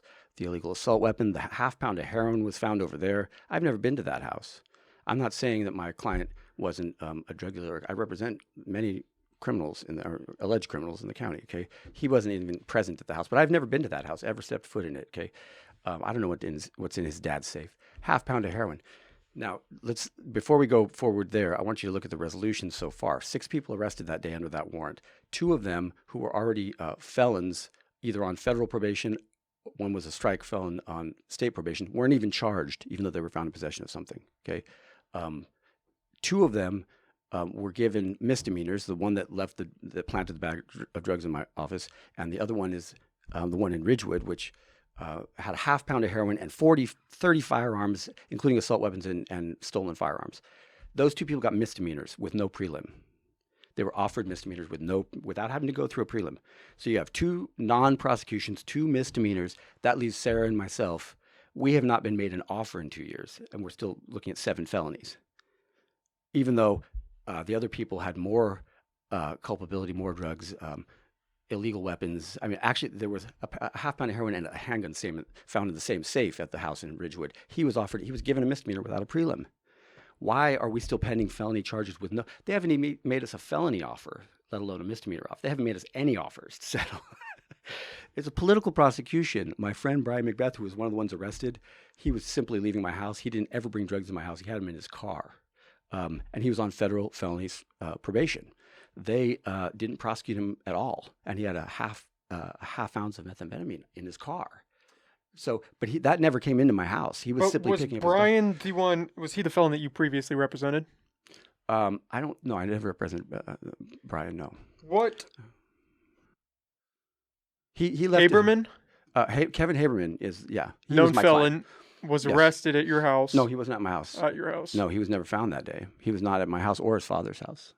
But he alleged that he was storing guns. At your place. He didn't. An informant did. Allege that. An unnamed informant alleged that he sometimes. Actually, if you look at the affidavit, it's third-hand information. It's Tomlin saying that Couch said that an informant said. Okay. Tomlin being one of the officers. Detective Tomlin says that Couch says that some unnamed informant says that Michael sometimes stores guns for Kevin Haberman in his house. So it's third-hand information. This is coming in through an affidavit that goes to a judge, completely unreliable. If it's it violates all the case law. I mean, you're supposed to have the informant in the judge's chamber so the judge can assess their reliability right there. That's how the original informant case law came out. The judge was assessing the reliability themselves, right? Let alone it being an affidavit of a person that they say was doing it for the betterment of the community. I know who that informant is. I figured it out from the dates. I'm not going to say his name over the air, but that person was not doing it for the betterment of the community. They were pulled over on 11/23 in front of the zoo, and they had no license. They had no tags in their car, no insurance, and were in possession of some heroin. And so it wasn't for the betterment of the community. That they said that's the only person it could be, because the person told me they were pulled over that day, and they know Kevin and myself both pretty well. But I'm not going to say his name, but that's what that information comes from. That person was let off of all those crimes, so it wasn't for the betterment of the community. So you think he was coerced into doing that? I think words were put in his mouth, because the officer will say, well, does Michael have firearms? Well, yeah. The answer is yeah. Does Kevin have firearms? Yeah. Does Michael store his firearms? Now, what does the his refer to? Kevin or mine? It would be Kevin storing at your house. Technically, by the Queen's English, yes. It would be Kevin. If he says, does Michael have firearms stored? Yes. Does Kevin have firearms stored? Yes. Does Michael sometimes store his firearms? Does that? Well, actually, it would be my. Because it's ambiguous. The question asks if I store my firearms, okay, and it's taken as in the affidavit, Michael stores Kevin's firearms. That's how this goes down. There's 3 yeses on the side of the street from a nervous guy who thinks he's going to jail. Is that how it was phrased, or this is just your assumption of the incident? That's what it says in the police report. That's what the police report. If you look at it, it could easily be that. It's just like, well, the question is totally vague. I mean, it's like, do you say he has firearms? He has firearms. Does Michael sometimes store his firearms? Does that refer to Michael store Michael's firearms, or Michael store Kevin's firearms at his house? Because I never stored Kevin's firearms at my house. I didn't store my own firearms at my house. That's actually how it was phrased in the document? That we don't know, because Couch's affidavit isn't available. This is an affidavit of a conversation that occurred. But that's, as far as I could tell, it could have, it probably was. So were the firearms at the storage unit yours? The firearms at the storage unit were mine that I was all storing. Registered? Yeah, well, they were registered. I was actually trying to keep another client, unrelated, in compliance, because he couldn't have them. The heirloom firearms that he's trying to pass on from his dad to his grandson. His dad's dead now, but his passed away. But he was 90 years old. Question of competence. Couldn't even get an affidavit to transfer him because question of competence, right? So they were basically waiting for an executor to pass them on when he passed away to his son. They're heirloom firearms, about 10 of them. I had 3 firearms of my own. None of them were illegal firearms. None of them were stolen. None of them were loaded. I couldn't even access them after 7 p.m. I'm the model of gun ownership, responsible gun ownership. I had them at a separate facility, locked down, without anything illegal. There was nothing illegal in my storage unit. Nothing. And they took all the firearms, but I've never been charged with a firearm violation. What about the heirloom firearms? Those are still that belong to the client. They're still with the sheriff's department. Were those all those legal were and all registered? legal. Yeah, they were rifles. And Are you shotguns. allowed to do that? Well, yeah. Why not? I mean, I'm allowed to hold client property. He couldn't have them because he was a felon. Because he couldn't have them at his house. His dad lives with him at his house. He can't have them because of he has a pot conviction way back in the day, I believe. So felony conviction. Yeah, it's a felony conviction for marijuana, which he hasn't restored his rights. And that was the only thing. There might have been a restraining order involved. I'm not sure. I can't remember now, but I do know that his dad lives with him, and it was a gray area because they could be locked in the house and he could not have access to them. But he didn't want to skate that thin line because he had a bad divorce going on. So he said, "Could you just hold these for me for now?" So I was holding them. It's client property. It's in trust with an attorney. There's nothing wrong with that ethically. Yeah, but if it's client property that the client's not legally allowed to own, Well, it's is that a gray area? it's the client's dad's property, but I'm doing it to make the client in a more defensible position in case, there's a question of why he has firearms at his house. So the dad wasn't even competent to create that relationship with you. So it's the client is the property owner. The firearms belong to his father. He has the care of his father because no one else does, because he's 90. And so we thought it was the most prophylactic, best preventive measure for him getting in trouble or having a question why there's firearms at his property. So it was in all good intentions. The road to hell. Yeah, yeah, but I could see how that would get ethically ambiguous because my understanding is that if you're charged with a felony, you can no longer own a firearm. If you're or have access if you've to a been firearm. convicted, if you've been convicted of a felony, yes. Which he was. Of pot felony way back when, yeah. So that's true, but but that one in that particular case, the law has changed, and unlike Prop 47 on the drugs being reduced to misdemeanor, marijuana.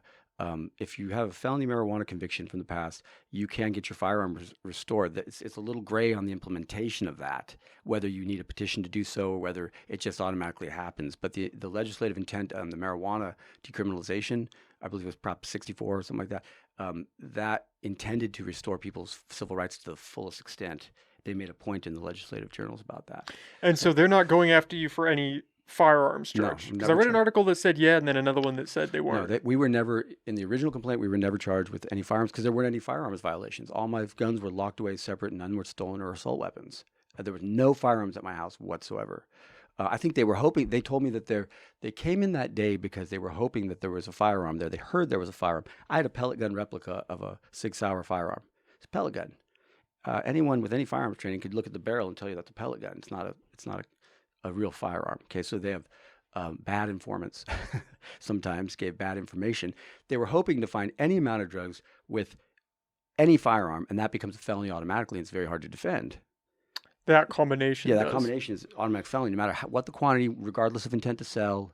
It's just bam, it's a felony. They had been watching your house for a few months though prior. Oh yeah. So let me give you the background on that. So first of all, you have DA investigators looking at my house, which I find really offensive because DA investigators should be preparing for trial for attorneys. They should be post-arrest preparation for trial. Okay, back up one step further.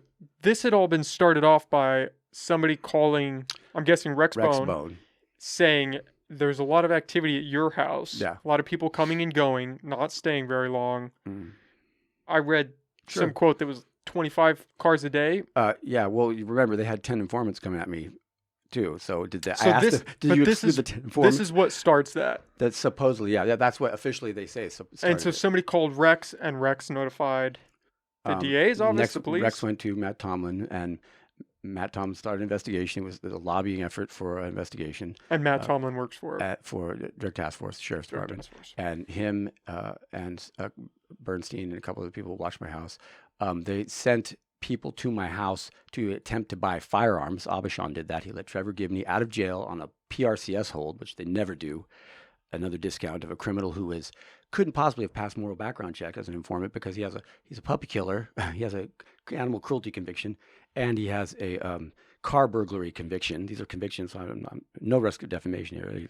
He's a car burglar and a attempted puppy killer. He threw a puppy off a bridge, and it was rescued. It was in the paper a long time ago. That's pretty dark, though. That's pretty dark. So how does he pass a moral background check to be an informant, a reliable informant? They let him out of jail on a PRCS hold. Abishan does this, who works for the DA, comes to my house, tries to buy a firearm from me on the theory that he's a known felon, supposedly to me. I didn't know he was a felon until afterwards. But and that if I sell him a firearm, then that's a violation of law, selling a firearm to a felon, right? So did you do that? No. He asked me if I had any firearms for sale. I said, I don't have any firearms for sale. He goes, well, do you have firearms? I said, yeah, I store my firearms. I'm storing them from somebody else too. And well, I really need one. Could you help me find one? And I was like, that's not what I do. But I said, I'll call the person and see if she can help you. And I called someone. He was just a stranger at this point? No, he had been introduced to me as needing legal advice on something, and his it's minor legal advice. It didn't even seem like it was much of anything, but it was like a pending case or something like that. Most of these people get into my door because they say they want legal advice. Yeah, it's kind of hard because this is your house and also your Yeah, office. So yeah. setting that line As as someone trying to interpret the story right now yeah, is absolutely. And that if I'm guilty of anything is it's of having a home office, a home law office. That's what I'm guilty of.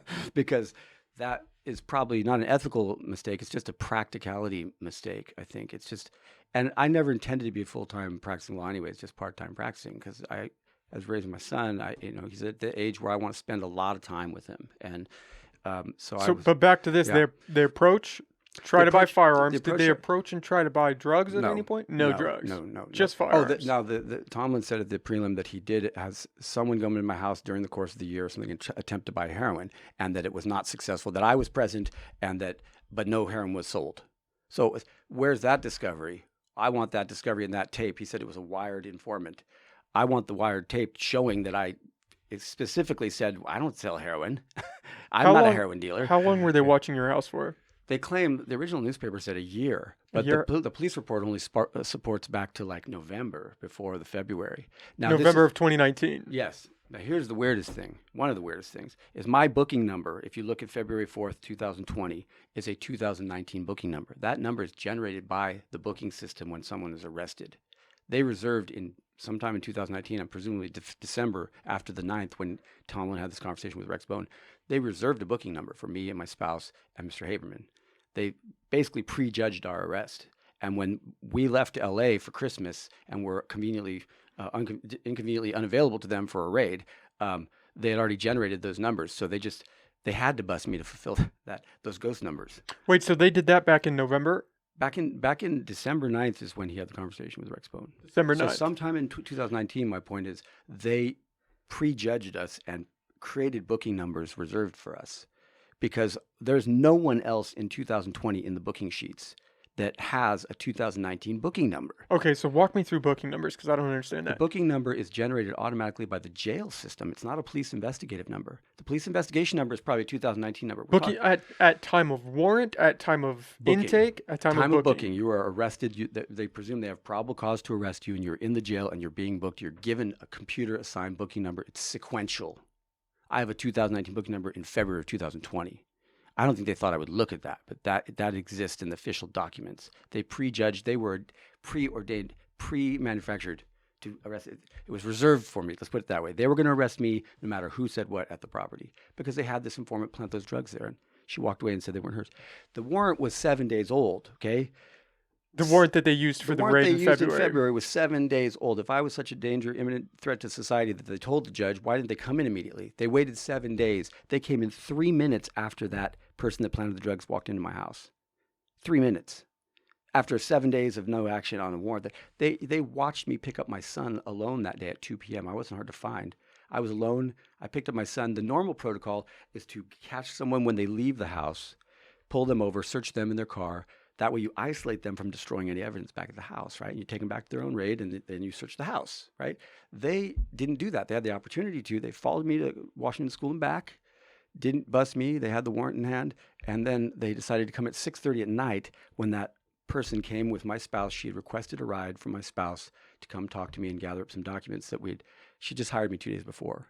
Said she needed to retain me for an availability retainer, which I should have been suspicious of, because you rarely get an availability retainer that just says, I need you available in case I have legal problems. Only one I've ever had in my life.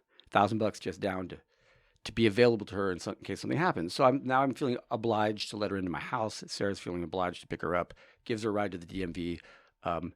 She is attempting to apparently register a Harley Davidson that turns out to be stolen, we find out. Okay, wait, times again, because I want to keep this in order so that I can understand it.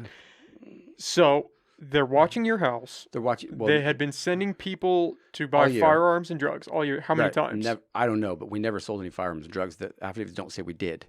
But then they hit this person who they decide they're going to have come in and put these drugs down. And this is the person who had that availability retainer. And so she picks her up, brings her to my house, and she puts the drugs down. So so this is February 4th now. She comes into my office. And gives you that retainer, or had already supplied 2 days before she supplied it. And so that's why we felt obliged to go give her a ride and speak to her. And she just shows up at your house? No, Sarah gave her a ride. She asked Sarah, Sarah to give her your a ride. partner. She asked her to give her a ride to the DMV, and then she said she'd swing back by my house to get the documents she left there 2 days before. There were some documents regarding this dispute she's having with PG. Give her a ride to the where Sarah and this lady, Tracy Nichols. Were they friends? Yeah. Well, we had met.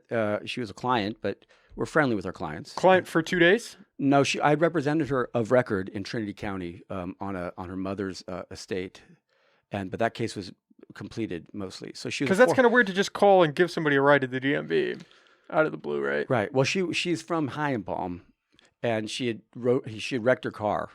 She'd been down here with her BMW. She'd wrecked her car just days before. This is what makes me suspicious about it. She wrecked her car, said she had police contact with wrecking her car, was under the influence of something, but the police didn't arrest her. So then a couple days later, she needs a ride to the DMV, trying to register some other vehicles. And she just retained me. She'd literally wrecked her car since the time she left giving me that retainer. She wrecked it on that trip back to the hotel. So now she's stuck down in Eureka. She's from High and Palm. Did you notice her under the influence of anything at that time?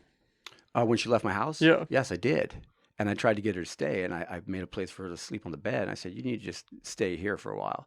And I went back upstairs because I was working on something. And next thing you know, I look up and her car's taken off, and she took off. Was it alcohol? Was it I have no idea. marijuana? I think it was pills. I think it was pills. Yeah, I think there was some sort of groggy pill. I'm not really familiar with pills. Is that how you know that she was under the influence of something when she wrecked her car? Or was that in a police report? That's what that's how I know, yes. That's how you know. So it wasn't in any official document saying that? No, there's some official document saying she wrecked her car that day. But not... And her word of mouth said she wrecked the car that day. She told me that she did. But no indication of why in those documents. Right, yeah, no, why? Because she walked away. She left the scene of an accident, which is also a crime. And that was... And then she said she came back when she had sobered up and interfaced with the police that were at her vehicle, and then they didn't arrest her.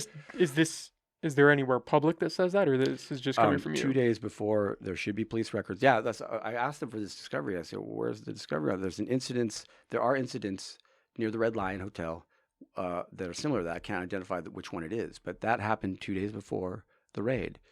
So then she gets a ride from Sarah to come get the documents that she left when she left in her stupor. Okay, pause. So the police didn't charge her with anything? No. They just let her go. Okay. So then Sarah picks her up, takes her to the DMV. She tries to register a vehicle. The police are called by the DMV because she's trying to register a stolen Harley Davidson. Okay, you can listen. That's on the scanner. You can listen on the scanner archive. And somebody called S4.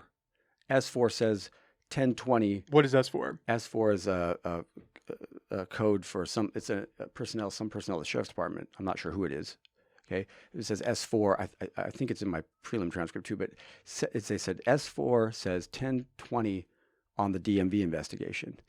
1020 code is cancel the DMV investigation, and they say we'll send an officer down to tell you why, because there's already CHP. Sarah's at the DMV. She said several CHP show up and interface with Tracy.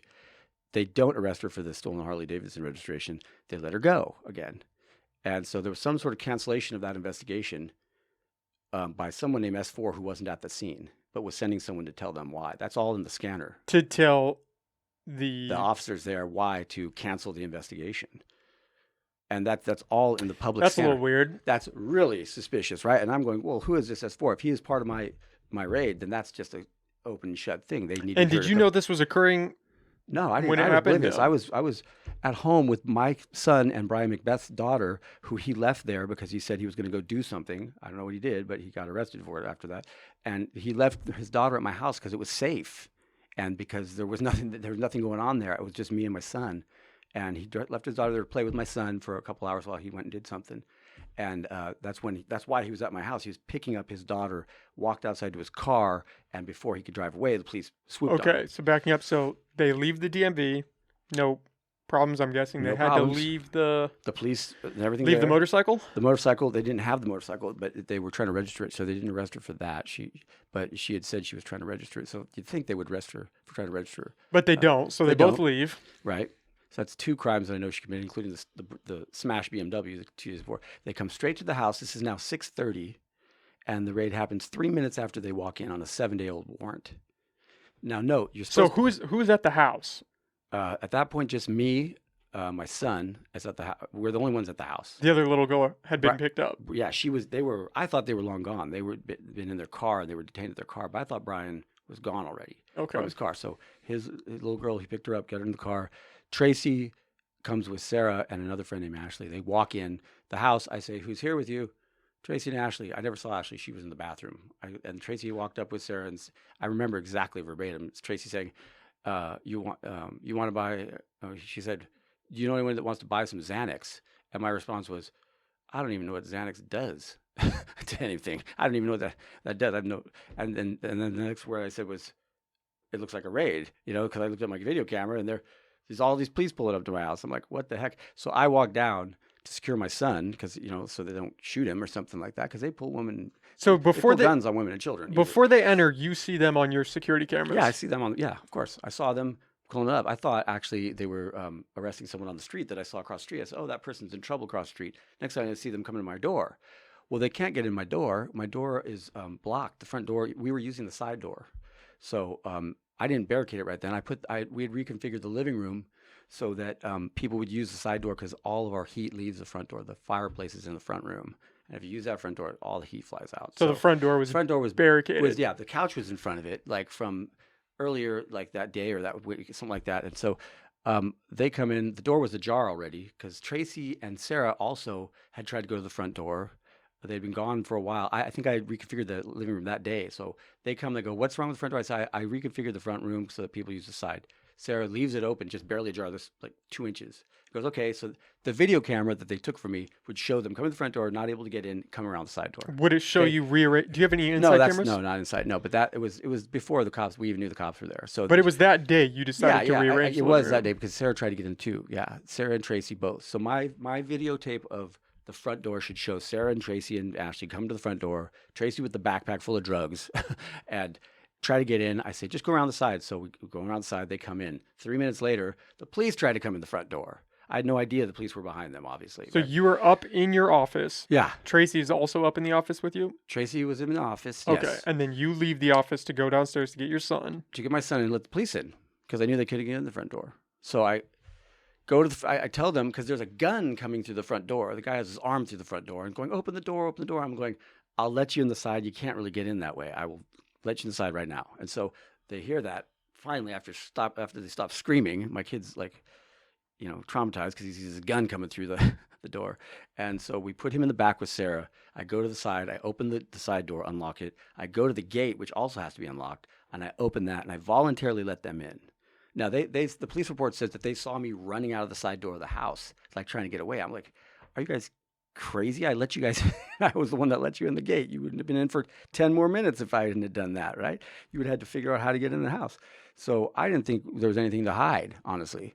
I didn't have any reason. I just wanted to cooperate and let them in. So I went. So you left your house to open a gate to bring him in? Yeah, out the side door to the gate for our yard. It's a big wooden gate, 6 foot. Open the gate, let them in. They immediately arrested me, immediately put me in cuffs, said it was for firearms, distribution of firearms. Isolated me from everybody else, took me all the way out to the cop cars, all the way out to the street. Everyone else was allowed to stay, and Tracy was allowed to stay in the house. She was found at the bottom in the kitchen, down the stairs of my office. The police report says she never went upstairs, according to her, though they found her cell phone up there and didn't confiscate it.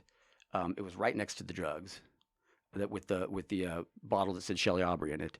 And she asked for her money. She had $17,000 on her, and she asked for her wallet. They gave her they gave her the wallet, and then they said, "Well, we're taking your money."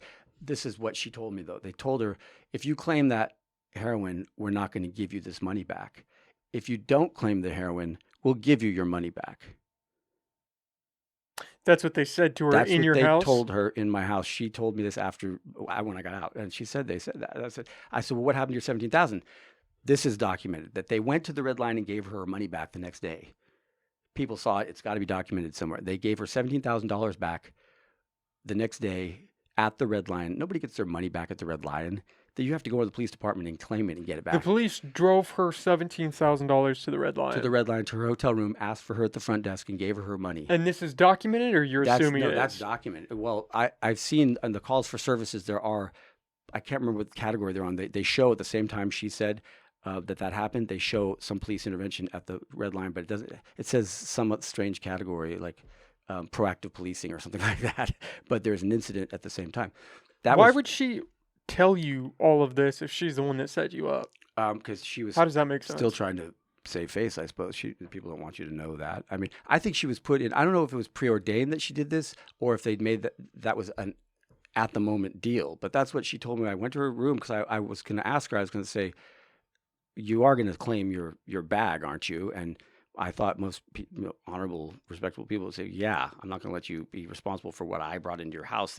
Because I don't search women's purses when they come into my house. That's not the culture of America. We don't search people's.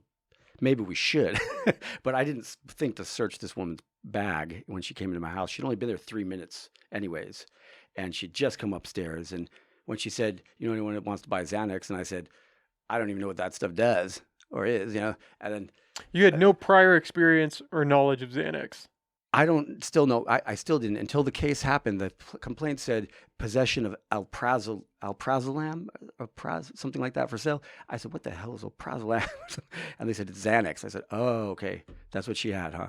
Someone brought me one afterwards just to show me what it was. And You had never seen Xanax before? I had never. No. Had you ever represented any other drug cases or drug defendants? Not for alprazolam or Xanax.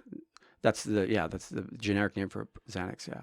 No, I hadn't done a Xanax case before. Usually pills don't even get charged if you're dealing with bigger drugs like heroin or something. They do. So they arrest you and book you that same day. Yeah. And you post bail. I didn't want to post bail. I stayed in the jail. I had offers. For how long? A couple days. I wasn't going to get out at all until they gave me my speedy trial. I was going to do it all from within as a protest. I was going to stay in the jail and until the case was completed because I was mad. What did you think at that time when you're arrested? They say for firearms. I thought that Tracy would come to her senses and step up and for the firearms. Well, did you know that she had planted the drugs at that time? I had no idea. What were you thinking when they arrest you and they take you downtown? I thought, this is crazy. I wasn't worried about it. Well, see, I was arrested immediately for on suspicion of firearms distribution. And they didn't say anything about drugs. When I was in the car, they came to me. Tom came to me and said, "Oh, now you're under arrest for possession with intent to sell heroin." I thought, what? Then it woke me up. What? Then I was a little bit worried about it. I said, "What are you talking about?" And then he said, "Well, Tracy says they're not hers." I said, "I didn't say anything about Tracy." What? All the other. I said, "You better ask those girls whose that is, because it's not mine." I had no idea about any of it. I'd never even seen the bag. So, all of the drugs were Tracy's. They were found in your office. Yes. What about the drugs that were found on you? There were no drugs. There was an empty bag found on me that is presumed to be a bag of meth. That was not a usable quantity. It was a scraper bag. It wasn't even tested. But so they didn't test it. Along with a bunch of other money that they took from me, $1,200, and some other trash in my pocket. But the bag wasn't tested. I don't believe the bag was tested. No, it's in the picture. You can see the photo on the very corner of it. They're charging me with meth from Tracy's bag. She had heroin, 2 scales, methamphetamine, Xanax, and a bottle of Suboxone in a prescription bottle with one name on it. It's all in one bag. The only indicia of ownership was the one name on the bottle of Suboxone, Shelley Aubrey. So wait, all these drugs were in one bag in your office? In one bag, in one place at the top of the stairs, yes. That's all, yeah. But the bag that was on you, what was in the bag? That was nothing. Admittedly, it looked like it had some white substance in it. I pick up trash all the time around my yard. I mean, I have this habit. I pick stuff up and I don't go to the trash can. I just put it in my pocket. So, I mean, it doesn't. I don't even care if people believe that it wasn't a usable quantity. So it wasn't a crime. But do you believe that there were drugs in that bag? I believe there possibly could have been drugs in that bag. Yes. But you're saying you picked it up.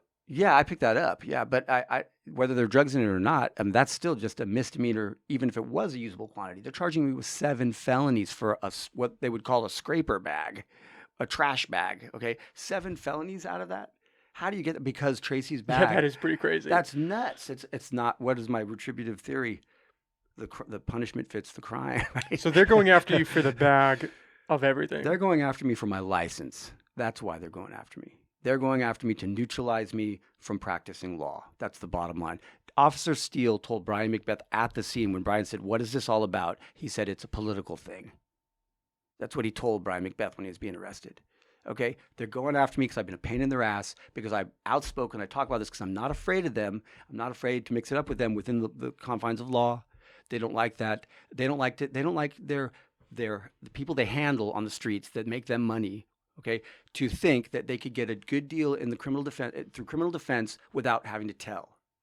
Okay, they want people to think that the only way you could survive our prosecution is to become one of our informants and help us make money. That's what they want people to think. If they see someone getting a good deal just through straight criminal defense, because let me tell you, when you go to law school and when you practice criminal defense, chapter 1 of criminal defense is not how to tell. Okay, that is not criminal defense at all. That is not criminal defense. That is politics, is what that is, and money and profit-making politics. Okay, so they don't want me practicing law anymore. They don't want me practicing criminal defense anymore. And there were certain special interests involved here. Okay, I had gotten a $156,000 judgment against the Townhouse Motel very shortly before this happened, the December 9th initiation of this case. The Townhouse Motel is what Rex Bone got in trouble for expediting checks to his business owner friends their cash flows were hurting. That was them. I looked it up. Okay, he was trying to expedite the $23,000 checks to the Townhouse Motel. I just gotten a judgment against him for $156,000. They had to post that entirely in cash with the Superior Court to appeal it. So their cash flow was out $156,000. And so he was trying to help them out by expediting checks. He got in trouble with Paz Dominguez about that. Okay, so suddenly some of Rex Bone's constituents want me neutralized. Well, gee. I wonder why, because I was doing the appeal on that labor. There's the only labor judgment you've seen in this county for years. And we got it against Townhouse Motel from the labor commissioner. It goes on appeal to Superior Court. Okay, so they wanted me taken out, and they did. They pulled the favor with Matt Tomlin. Matt Tomlin and Rex Bone are involved with St. Bernard's football program, and they also have some of the affiliations like that. They also, in Lolita, if you remember, James O'Neill and Trevor Bone being arrested for a home invasion in 2009 for marijuana-related home invasion. Okay, Matt Tomlin lives at that property, so there's an overlap between Matt Tomlin and Rex Bone's sons marijuana grow in Lolita on Cannibal Island Road. Okay, it's the same property. That's that. James O'Neill, Rex Bone's son, Trevor Bone, and 2 other men were arrested for a home invasion against some Bear River members. Women and children laid down pepper sprayed. It was a home invasion case. Rex Bone's son was involved in that? Yes. It was eventually dismissed against him, but the other ones all got misdemeanors. But it was a home invasion pepper spray with guns, armed home invasion over marijuana. Documented. It's all in the paper. It's all in there, okay? And that is where Matt Tomlin lives, at that property. So there's some grow affiliations here going on, okay? There's some St. Bernard's affiliations, some football program affiliations going on. And so then who do they go for the warrant? They go to Joyce Heinrichs. Well, Joyce Heinrichs, presiding judge, issues the warrant, owes Rex Bone a big favor, because if you look at the legislative record before this, she owed him a favor from the $650,000 grant that he endorsed, got the county's endorsement. It's called the Family Wellness Program. She was seeking the county's endorsement for her $650,000 grant for the Family Wellness Court, intertribal grant, her and Abby Abernathy. So they go to Rex Bone and say, could you sponsor our legislation? Big judicial violation. Judges are not supposed to be doing any sort of legislative work at all, period. It hasn't been reported, but that is absolutely a violation of judicial ethics. So she goes to the county. She's on videotape. If you look up the county archives, asking for their endorsement for this program.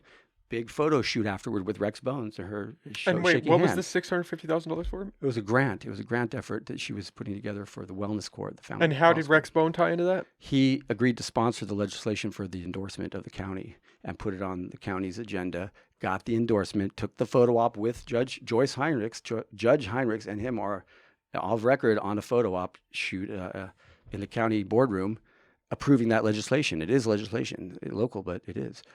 So there's your favor owed. And so when they go to her saying, when Matt Thomas says Rex Bone wants this warrant so they can neutralize Michael Acosta, she obliges because she owes that favor too. And the next thing you know, out of 10 informants who never said I was a heroin dealer, ever, never saw a heroin transaction, and never bought a firearm at my house, suddenly I'm being raided for firearms and heroin. I'm over here smiling, not because of your story, but because it almost feels like Rex's name has come up a lot on this podcast, and it has. Sure. He's crooked. Straight up crooked. I think, okay, the townhouse thing, they get reimbursements for homeless assistance, supposedly, the owners of the townhouse, okay? The employee that I sued them for, named Candace Knight. Wait, what is the townhouse program? The townhouse motel. Okay, it's a hotel. The townhouse motel gets reimbursed by the county for assisting the homeless. County vouchers for homeless. A hotel does this? Yes, they get county reimbursements. There's some homelessness program that's being abused. I'll say it straight up. I'm not afraid of defamation of character or anything else. You can bring it because it's true. I'll prove it. That they get reimbursed for assisting the homeless. Same thing with the Royal was getting these vouchers too before they went out of business, even though they hadn't had a business license for 2 years. What does this assistance look like? Housing, it's cash. food? Yeah, it's housing. It's you provide a room to this homeless person, and the county gives you money. money. Will reimburse you from some other bigger grant, federal grant or federal. So I didn't know that was going on. That's going on. So that's when Rex Bone was trying to expedite those checks to his Indian friends. He says in the paper that are business owners of. It was in regard to that. It was in regard to the motels getting reimbursed for homelessness assistance. Okay, so they get a check from the county. Their employee was Candace Knight, sued them for not paying her properly for the $156,000 judgment we got from the Labor Commission. She was required to fill out some of those homelessness vouchers when she was being given rooms there by her boss. So she remembers filling out reimbursement slips for the townhouse to get reimbursed based on homelessness funds, right? At the same time, they deducted the cost of that room, according to the Department of Labor records that we received in discovery. They deducted the same nights for her of that room from her payroll. That's where they were justifying not paying her as much, because they were deducting $150 a night or something like that for payroll. Therefore, they were double dipping. Therefore, they're not entitled to the county reimbursement if they're deducting it from her payroll and she's not homeless. She had a home the whole time. They're just abusing a program to get reimbursed. Okay? And this is the group that Rex Bone is trying to expedite their checks for, because they had to put $156,000 cash in a account with the Superior Court to appeal that labor judgment. Now, so it had the effect that they wished. The day of my raid, because of the raid, Candace Knight fired me as an attorney because she didn't think I had a license anymore. So here I'm sitting on a $156,000 judgment against the Townhouse Hotel, and my client fires me from doing the appeal because I got raided and she doesn't think the court will take me seriously now, or that I don't have a license for some reason. I asked her and she said, I just didn't think it was the best thing anymore. And so it goes over to the firm across the street from the courthouse, and they settle it immediately for $100,000 and take 40%, and I get nothing out of it, right? After doing all that work. After you had already set it at 156? The judgment from the Labor Commission was $156,000. I mean, and they settled it within a week and took the $100,000, gave her 60. She gave me 1, and they took 40. And so, and then the townhouse got back 56 at least. But I was going for the whole 156 on appeal because we would have won the appeal. You think you would have locked down that number? We had the case just dialed in. So I mean, that was the incentive, and it had the immediate effect of, yes, it knocked me off the case. Unfortunately for them, she found another lawyer to pick it up, and they still were out $100,000, but it got them back $56,000 at least. But that is, the timeline all fits, and the conflicts of interest are all there to prove this. It's all on the record. The conflict between Joyce Heinrichs and Rex Bone, it's in the videotape of the county boardroom. The conflict between with Matt Tomlin and Rex Bone exists through the St. Bernard's records, because he sits on the foundation of the St. Bernard's Board Foundation, like to raise money for them. And Matt's obviously the varsity coach, and they're both also alumni at the same time. But they have current fundraising goals, set for the varsity football team through that foundation, and he's posted on their website as a board member of that. Okay, and then there's the affiliation of his known residents, Matt Tomlin's known residents, with Trevor Bone's Grow through that 2009 home invasion case. So all these exist in the media and the public record, all these affiliations. And so, as does the Townhouse connection, because you believe that the Townhouse Motel were the people complaining about me. That was the precipice. They were not. It was not the neighbors. He said that some of the neighbors, I don't know where those people live. They don't live in my neighborhood. They didn't call the police. When you want something done about a criminal behavior, and I don't know why you would call Rex Bone, let That's alone right. any county supervisor. You call the police if you have. But to be fair, I could see a situation where maybe they are friends with Rex, and would call him, I guess, maybe. Hey, by definition, it's political lobbying, no matter how you cut it. If you call him instead of the police, you are lobbying for a political solution, not reporting a crime. So the case was started off by political lobbying against me out the gate. But so you think this was a concerted effort against you? Concerted only by those special interests. But that's a pretty large group of people. You'd have to have 3 people in power that owed favors to each other. 3 people. A cop, Rex, who's obviously a known factor, and Joyce, which is surprising to me, but because Joyce being the judge. Joyce Heinrich, yes, and of the 3, she is the most respectful and someone who I admire. But I was disappointed to find out that she did this because obviously there was a favor owed from, or the appearance of a favor owed from the board videotape of her shaking Rex Bone's hand during the meeting. And it was a photo op for her because he had done a favor for her. And so she agreed to do this photo op. Presumably, she's a salaried person. It was during daytime hours, Monday through Friday. She was on the clock as a Superior Court judge, lobbying the county supervisors for money, for an endorsement for money. And so I didn't even look at that until after the case. I didn't even see that until after. I said, why would she do this? Why would she issue a warrant that had no basis? And there I found it, because she owed a favor to Rex Bone. So this is the reason I ran. It inspired me to run, because there's more to it. There was supposed to be a special master there because it was a law office that was being raided. The state law says it's supposed to be a special master. He was 30 minutes late. Even though it's a law office in your house? Yeah. She ordered, Judge Heinrich said in the warrant, Special Master Dustin Owens shall conduct the search of the law office to tell them what's confidential, what's not, what's client property, and what's not. They didn't wait for him. He was 30 minutes late. Now remember, it's a 7-day-old warrant. They couldn't wait 30 more minutes for the special master to show up, but they came in 3 minutes after Tracy Nichols showed up to plant those drugs. Did they have an explanation as to why they waited the 7 days? No, they said he told me they were waiting for one of their informants to say that there was something at my house, that there was a firearm at my house. So you got it you got this thing saying I'm imminently a danger to the community, and then there's not enough to go into my house for, so you wait till something comes up. Then nothing came up. I don't deal drugs. I've never been a drug dealer. Understand how that works. You don't have to just get another. You have 10 days. Warrant? 10 days. Usually. 10 days. Yeah, but usually statistically, 10 days after it expires, you can just 10 days still after use you it. obtain it. 10 days out, you have to execute it within 10 days of when it's obtained. Okay. And so they didn't do that. Usually that's used because the person can't be found. I was home the whole week. They saw me that day and followed me. There's no explanation if I'm an imminent danger to society and trading firearms why they wouldn't come in immediately. By and large, the vast majority of warrants are executed the same day they're obtained, if not the next day. But usually immediately. Usually it's a situation where they want to go in immediately. Okay, so they had a 7-day or a 10-day window, and they waited until the 7th day. So it's not that they had the warrant, it expired an additional 7 days, and then they went in. No, it was within the 10-day window. Okay. But it's odd statistically, and it's odd. It's very odd in light of the fact that they didn't wait 30 more minutes for Dustin Owens, the special master, to get there, which was required by the warrant's terms. And that doesn't invalidate It may. We're going to file a suppression motion on that. I think it should, because that bag of drugs was, they admit, in my law office, and it in fact was client property. And Dustin was supposed to be there to determine what was client property and what wasn't.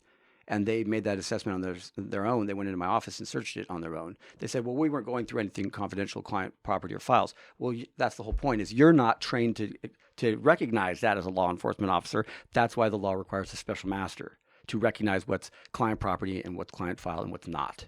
And so they didn't wait for Dustin Owens. He showed up admittedly late. They've said that in the record, and that should invalidate the search itself. But I mean, I want a vindication on substance, not procedure. I want them to DNA test the bag, or allow me to DNA test the bag to show that my DNA is nowhere on that bag of drugs or any containers in it. I didn't realize that all the drugs were in one bag. That wasn't anywhere The ones online. they're charging. All the drugs that are related to a sales charge, that are the felony that would take my license, are in one bag. The other thing that could take my license is the maintaining a place for controlled substances. It has to be storage or use. Okay. There's no evidence anyone used any drugs there at that point. And there's no evidence, because they're blaming me for possessing all the drugs, that I'm storing it for a third party. Did you have any other drugs that were not in the bag? No, there was So nothing. all the drugs in the house, in the office, were in that bag. I think they said that I had never seen Ashley. She had just come in with Sarah, with that little group of 3.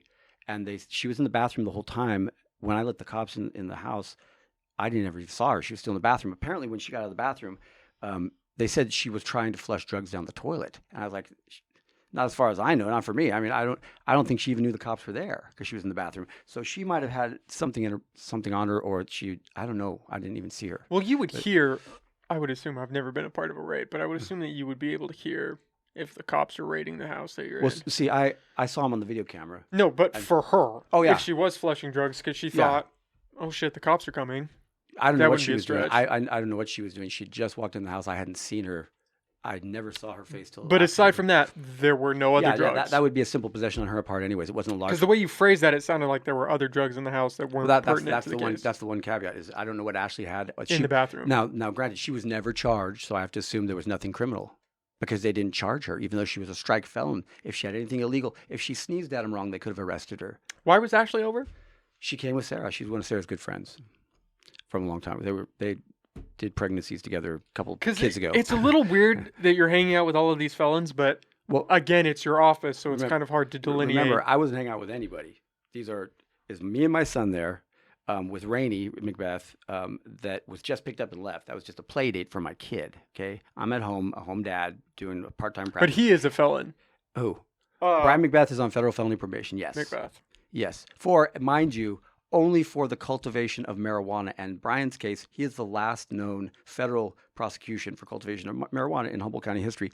In my opinion, he should be given a presidential pardon for that, because that's ridiculous to make someone a federal felon over cultivation of marijuana when you're handing out licenses to do this practice at the state level. So I don't know why that happened, but that's all he's a felon for. Okay. But he was on federal felony probation, and by all right, they should have had him arrested and detained. They did arrest and detain him, but they didn't charge him with any state crimes for a half ounce of something that he had in his car, in his dash, inside the console of his dash or something. So I never saw that either. That's I think why he left Rainey at my house, because it was safe at my house. But the two women just came in with Sarah because one asked for a ride and one is Sarah's buddy. They were both giving Tracy a ride. I never saw the bag that Tracy had. My DNA is not on it anywhere, I guarantee you. And the one piece of indicia in that bag, which is Shelley Aubrey, was a person I had never met before, who I've now interviewed, and I'm taking a declaration from. And she says, I didn't know you from Adam, Michael. I knew Tracy. I was hanging out with her the day before. I left that bag in the car of Maria Camacho's, and we were all three in the car together, so she must have gotten it. And she described the bag as the same bag, as a shaving case bag, some sort of toiletry bag. I still haven't seen the bag to this day. They said it was a shaving case, and then at prelim they said it was a men's shaving case. They particularized it, right? I don't know if that bag says Avon in it or Old Spice. I have no idea what it says. You never saw. I've never seen the bag. I would like to see it, to see if it says Avon in it, because I don't know if it's a men's or women's shaving case. It is a little uncomfortable to digest because it's a judge, a cop, and a district supervisor. It's not that hard. This is a small town. If people are in denial that there's a good old boy network in this town. I'll admit I was more inclined to believe there wasn't until I started doing these podcasts. Yeah. So if the words, if the name Rex Bone hasn't come up with cronyism at all in the past, then I think you haven't been listening close enough to the streets and stuff, because it happens. And frankly, I have nothing personal against any of these people. I've never personally had any dispute with these people. But you think they're trying to get back at you for what you did with the townhomes? Rex Bone's Park is around the corner from my house, and sometimes the baseball park? The baseball park that's owned by the Field Committee Corporation. And I don't know, Matt Tomlin does some practice there with the Eagle League, or it's like baseball for kids or something like that, American Legion Eagles or something like that. So I don't know if I'm just a thorn in their side because they see people coming over for advice or what, I'm definitely a unconventional lawyer. I call myself the anti-lawyer. I don't like lawyers. I don't hang out with lawyers. I'm not proud to be a lawyer. I don't think lawyers are any better than anybody else around here. They're probably the last people I would hang out with, honestly. I like hanging out with people who work with their hands, vocational people who are of the earth, work with the earth, mechanics, gardeners, anyone who does vocations with their hands. And I come from a family of educators. I don't have a bunch of lawyers in my family. I don't go out to lunch with the lawyers, whether it's prosecutors, defense lawyers. It's just not my preference, not my thing. My identity is not wrapped up in being a lawyer. So sometimes I laugh that, gee, they don't know what a favor they would be doing to take my license. I don't even like practicing law. But that being the case, I'm now inspired to run for district attorney because of all these civil rights abuses that occurred in my case. The lack of discovery alone, the lack of being forthright with discovery. Under Paul Gallegos, you can say what you want about Paul Gallegos. We always got full discovery, and then it would be let the chips fall, let the dust settle, okay? Under this administration, they don't give you all the discovery. If it's exculpatory, they withhold it. They're trying to win by cheating. That's cheating. Exculpatory meaning? It clears your name. What? They can hold... They're not supposed to. Under Brady, it's Brady material. This administration, we struggle with getting basics from them, like the videotape from my own DVR that I was watching when they were raiding, that they took, and it's on the pink property sheet they left, my DVR. They will not give me the tape, and they say they can't find it. That would clear my name because it shows Tracy Nichols with the backpack on her back. Okay? The phone that she left in my office, they confiscated Sarah's phone. The phone that was closest to the bag of drugs was Tracy Nichols' phone.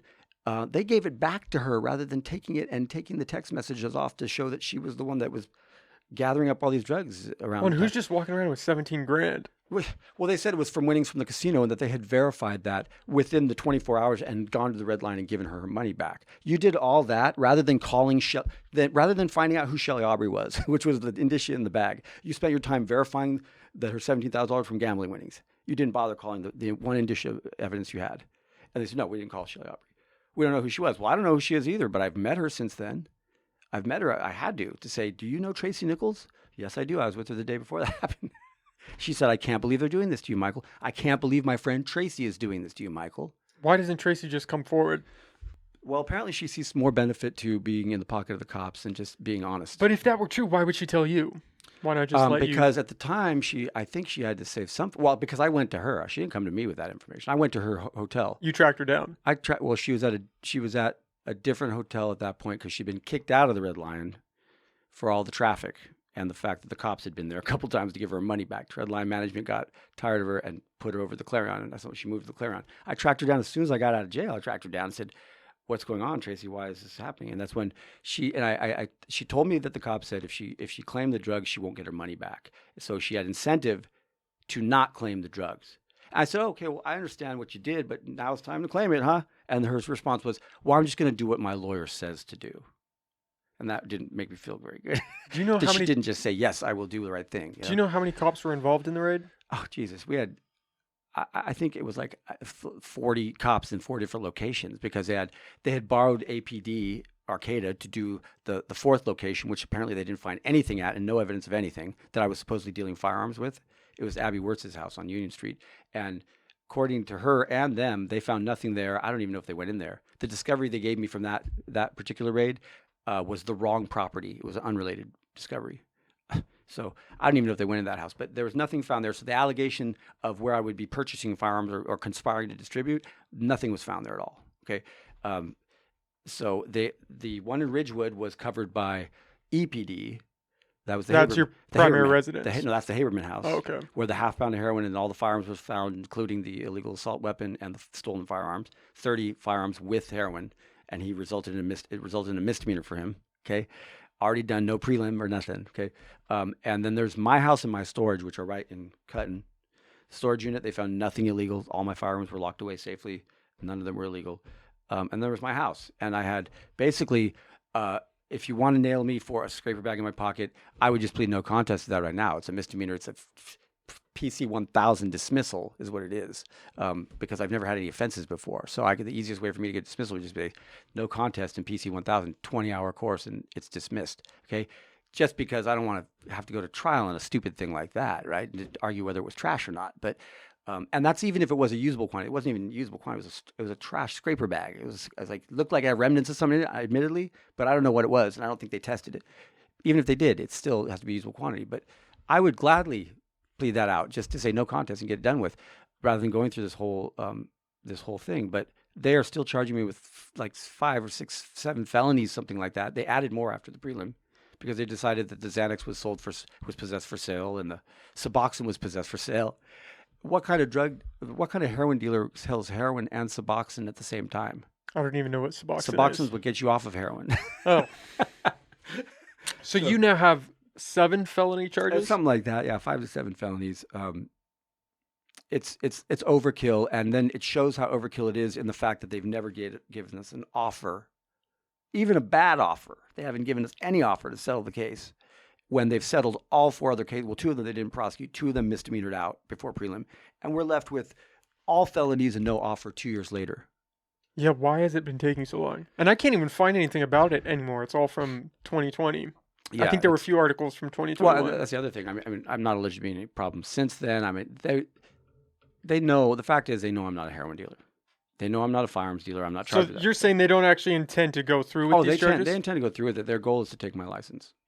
Their goal is they're abusing their authority to do a prosecution to neutralize me as an activist because of shit like that. Doesn't Excuse it me, seem I'm sorry. crazy? No, you can say whatever you Because want. of shit like this, me speaking, because I'm not afraid to speak my mind and never have been. You have to remember, the first time they started hating on me was when I represented Earth First doing the logging wars.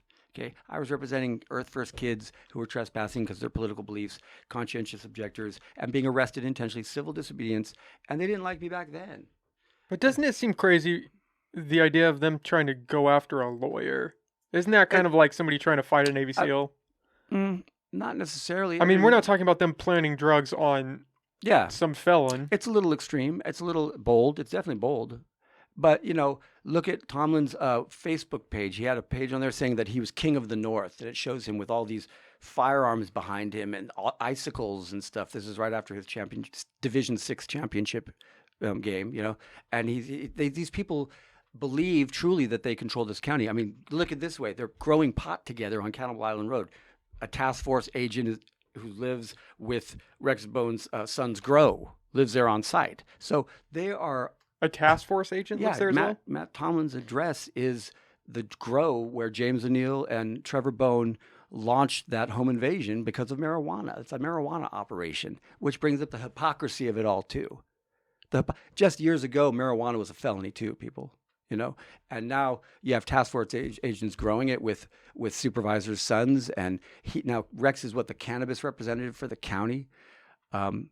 And doing a terrible job, I might add, because Humboldt County has blown its lead in the cannabis business. They should have just gone the other way, and they should have put marijuana on the market like Disney markets, Disneyland souvenirs at Disneyland. They should have just had it everywhere with the common restrictions of no adult, no distribution to kids, no DUIs, the same restrictions we have with alcohol. But they should have just gone the other way and been the cannabis capital of the world like they should be.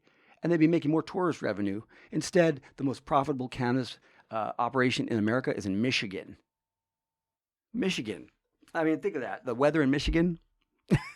Why are they the most profitable cannabis operation in the country?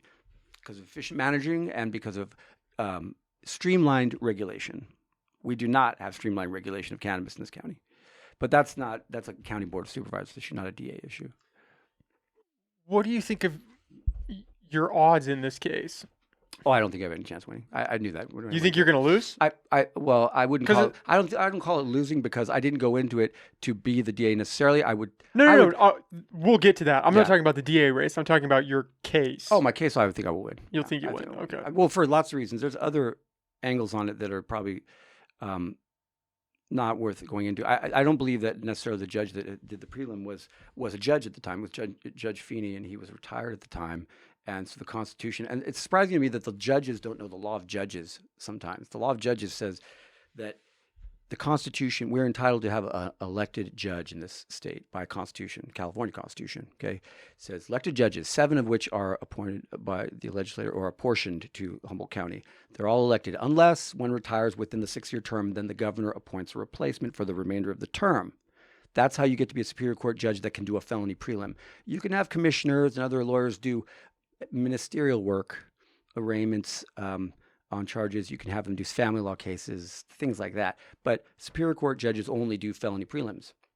Judge Feeney was retired by 2 years back then. The only other way to become a judge in this county is to have a reciprocal agreement with a county with another active judge of, say, an adjacent county to trade judges when you need supplemental help, which he was not an active judge from another county.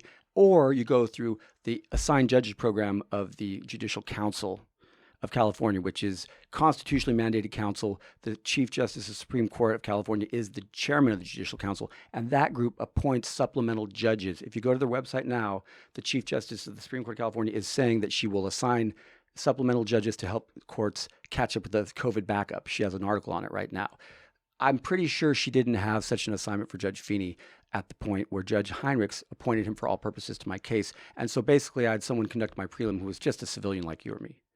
Retired judge, and he had no judicial authority to hold me to answer. I was illegally committed. That's a 995 motion to dismiss we're going to file. So I have, and then on the facts of it, if they allow me to DNA test this evidence, and or if I have Shelley Aubrey testify saying, I don't know, Michael, I left that in the presence of Tracy Nichols. I'm either going to win at trial, I'm going to win on a dismissal, a suppression, and And the trial that I believe the jury, if my DNA is not on any of the items in that bag and Tracy's is all over it because they were supposed to collect her DNA when she was arrested, right?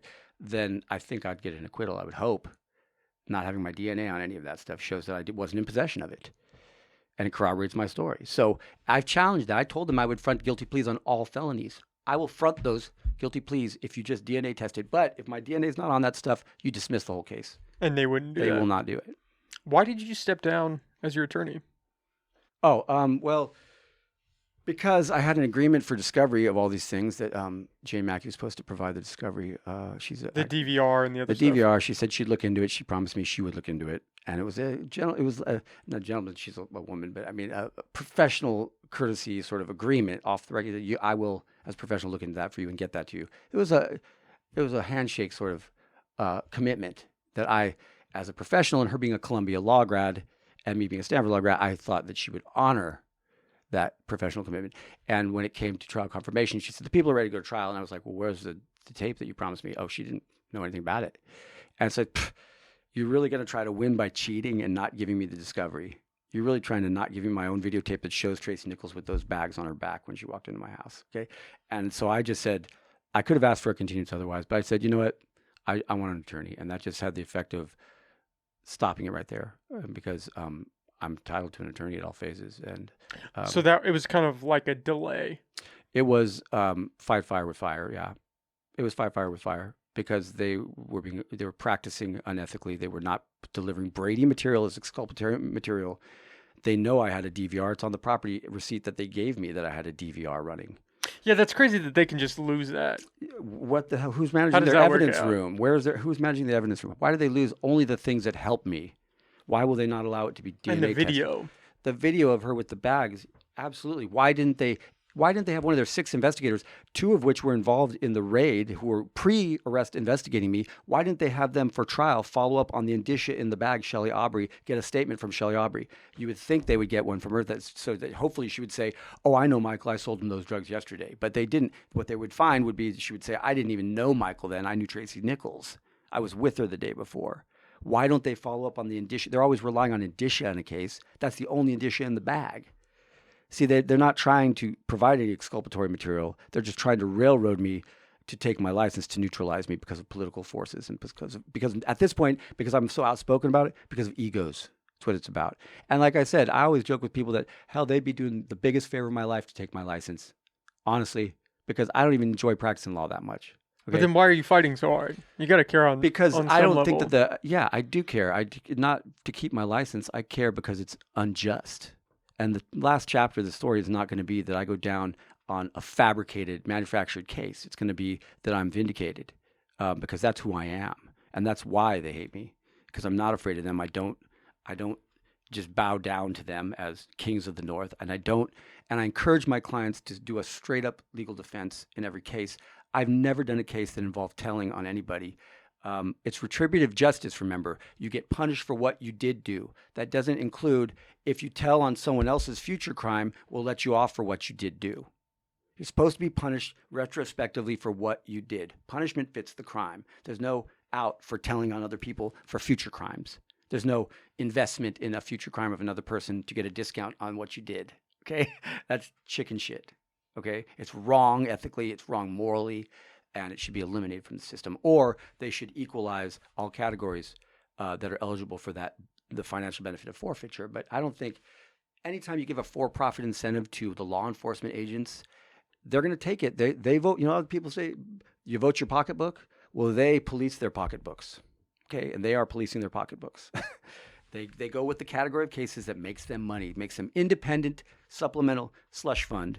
Note, independent from the county tax base, independent from the taxpayers, and the supervision of anyone, including the county supervisors, local government. That slush fund is independent of that. They can operate without us with that slush fund the bigger it gets. They can fund themselves, basically, through our property and our money, the public's, if they just trade the right cases for the ones they can make money on.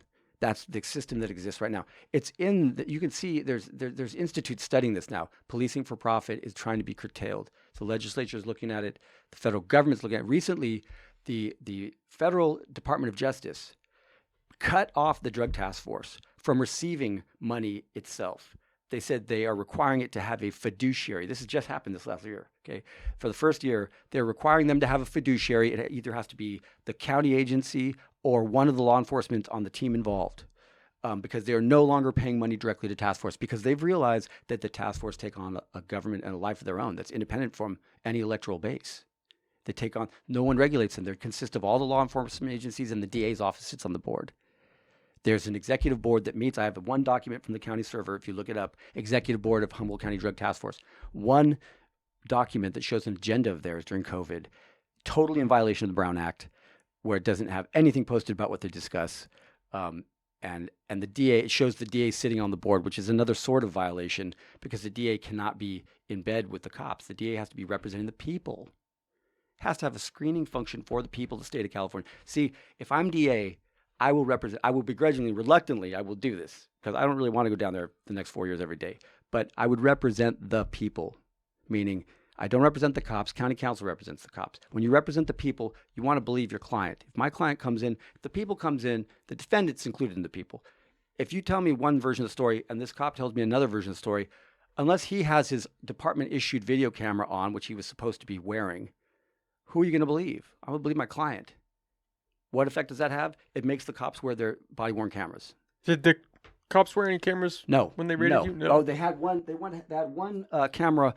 Bernstein had a camera on. He brought me back out to open my safe. They thought they were going to find a bunch of drugs in it. They found my penny collection in my safe, which is I really want back. I'd almost plead guilty just to get that back, honestly, because it means that much to me. It's 3 years of research I was doing on World War II pennies, numismatic value. It's a lot of time I put into that. They took that from me, and they hopefully still have it. But that's all they found in the safe. There were no guns, there were no drugs in my safe, right? But they had one camera on that safe. None of them had body-worn cameras. They haven't even given me the videotape from the safe being opened. They gave it to my co-counsel, my former co-counsel, Anastasia, it's Sarah's lawyer. I can't remember her name right now. But she showed me some of it, and it shows Tracy Nichols' phone right next to the bag of drugs, right? And it's on. Why didn't they take that phone and say, this is the most likely person that owns this bag of drugs? There's a cell phone sitting right next to it. How is this going to play out if you do win and you do become district attorney? You're going to be prosecuted by your own office? Well, no. So, you mean, if I won the election, then it would be bumped to the Attorney General's office. And I think the Attorney General would look at it and the evidence. And first of all, they'd give me the discovery. And when they looked at the discovery and looked at the declaration from Shelley Aubrey that I'm obtaining and possibly DNA tested, they would be convinced beyond a reasonable doubt that that wasn't my stuff. It wasn't that this Tracy Nichols her DNA is all over it, and she was the nearest to it, and her phone was next to it. It was hers, and that she put it down right as I was going to get the door for the cops. She must have done it then because I never saw the bag. Who's the prosecuting attorney on your case? It's Jane Mackey. And she's a smart lady. She is from Columbia University Law School, so she has some brains, but she's just, I guess, either believes the lies or is in on it. I don't want to. Because why wouldn't she draw the same conclusion as the Attorney General? I would imagine that the task force hasn't given her all the information. I'd imagine she doesn't have the audacity to demand the information from the task force. She just believes them and says, well, they say they don't have the videotape. What do you mean? Go look at their evidence. I mean, the DOJ would, if they had to, if the FBI was involved, they would go in and find it. Go into their evidence room and find. Someone has to have my DVR. It's on the property receipt. The carbon copy says DVR on it. And they can't even identify where that is. How do they even know which drugs are associated with house if they don't? They didn't even have evidence bags when they came into my house. They used my lunch sandwich bags, my paper bags. They took out of my kitchen, started using them as evidence bags. Very professional. So that is so crazy. How do they know what came from where if they can't find my DVR in their locker? It's a big black box with digital recordings in it. So I don't know why she's not. I think it's tricky. This is a tricky. You know why? It's a trophy for her. I've always said, look, I'm not a criminal other than a trophy criminal. I'm the one they want to put a feather in their cap and say, I got Michael Acosta. They've tried to do this before. They raided me 10 years ago. Okay, and they tried to get me then for some bullshit, and it didn't work out. So what did they raid you for then? It was pot grow and I can't remember what else, maintaining the place of drug house again, and it was just. I was working full time at Bear River at the point they raided. I was not even there. I was working full time, 60 hours a week at 2 jobs at Bear River, and 2 years later they charged me with the whole raid. and nothing became of it. It was dismissed on motion of the people because it was so old and such obviously a political prosecution back then. That's more evidence that it was that this is a political prosecution, because they did this to me 10 years ago, and Judge Watson, God bless him, made them dismiss it. When I went to court after the intervention, he said, I believe that people have a motion for Mr. Acosta. And the one that ran against Maggie Fleming, I can't remember her name now, but she got up and said, people moved to dismiss in the interest of justice. And so they dismissed that because it was filed by Alan Dollison. It was obviously a political attempt to take me out. So the people themselves dismissed it that time. So I got to ask, have you ever done drugs? Oh yeah. I am a libertarian. I believe I don't believe that drugs are a good thing. I believe when you go to college, or if you don't go to college, it's okay to experiment with things. Okay, consenting adults. I don't have any qualms about saying. I'm not going to tell you I didn't inhale. I've tried most drugs, tried them in the past, but I don't recommend them. I don't recommend them. I don't necessarily know now that I'm 51 now, going on 51, almost 52. I'm a different person than I was 20 or 30 years ago. You know, you grow up, and this is what I fuel myself off of now in this particular instance, because I'm not an angry person. I'm a very pretty benevolent person. I've worked for the public interest my whole life. I've been a legal aid mentality. My first job review of my year, they said, you need to learn to say no, Michael, because you're just taking too many legal aid cases on. So I've been like that a long time, and haven't made them a lot of money. I've always been lower income jobs because I want to help people. But I think right now I'm enraged. I'm enraged that they would try to do this so blatantly and so arrogantly. The hypocrisy of it is what bothers me about it mostly, because they're all growing pot. They're all growing pot, down there in Cannibal Island Road, yet they're trying to prosecute me for things that I'm not. I will be the first one to plead out to anything that I did. Gladly. If I did something, I'll plead out to it. I'm not going to go down for something I didn't do. I'm not going to go down on a manufactured case. They got me fucked up. Seriously. I'm not going down for something I didn't do. Well, I partly asked because you seem very animated, not saying that you're on drugs currently. Yeah, no, I'm enraged. I'm happy to have the opportunity to express it. That's what I was going to get to next, is you. I could also see you being this animated. And I have to preface it like this because people that are just watching and aren't in the room here with you, if I was an innocent man in your position, I'd be losing my shit. Yeah, not enraged. saying I'm not going to make any judgment calls yet on you. Yeah. But if what you're saying is true, you'd be enraged. I'd be losing my shit. Yeah. Partly because you know what the truth is. Yeah. And you're trying to tell people who are like, but the cops, the DA's office, they're all respectable. The judge. They wear uniforms. They're more credible than you are, right? That's the whole thing. And with jury questioning, we go, does it make someone more credible when they wear a uniform in your mind? Is someone who's not wearing a uniform? I'm sure it's a yes. Oh, they all say, no, I'll judge a uniformed person just as much. I'll give as much credibility as someone who's not wearing a uniform. Yeah, but do they really? That's a lie. That's a lie. See, you called it yourself. That's a lie. And they all say that same thing. They're all programmed. It's all cultural programming. Okay, so I am totally enraged about this. I've been reserved about it to this point. This is the first election venue forum. This is the first time I've seen you this. I've watched a couple of the public forums you've done. I've discussed my case openly. Surprisingly, it didn't. I was disappointed that it didn't come up more during the campaign debates. I was waiting for them to ask me about the case. I was surprised it never came up. So that's why I thought that was glad to talk about it. I instigated talking about it here because I'm running out of opportunities to talk about it, because I am totally enraged by what they've done.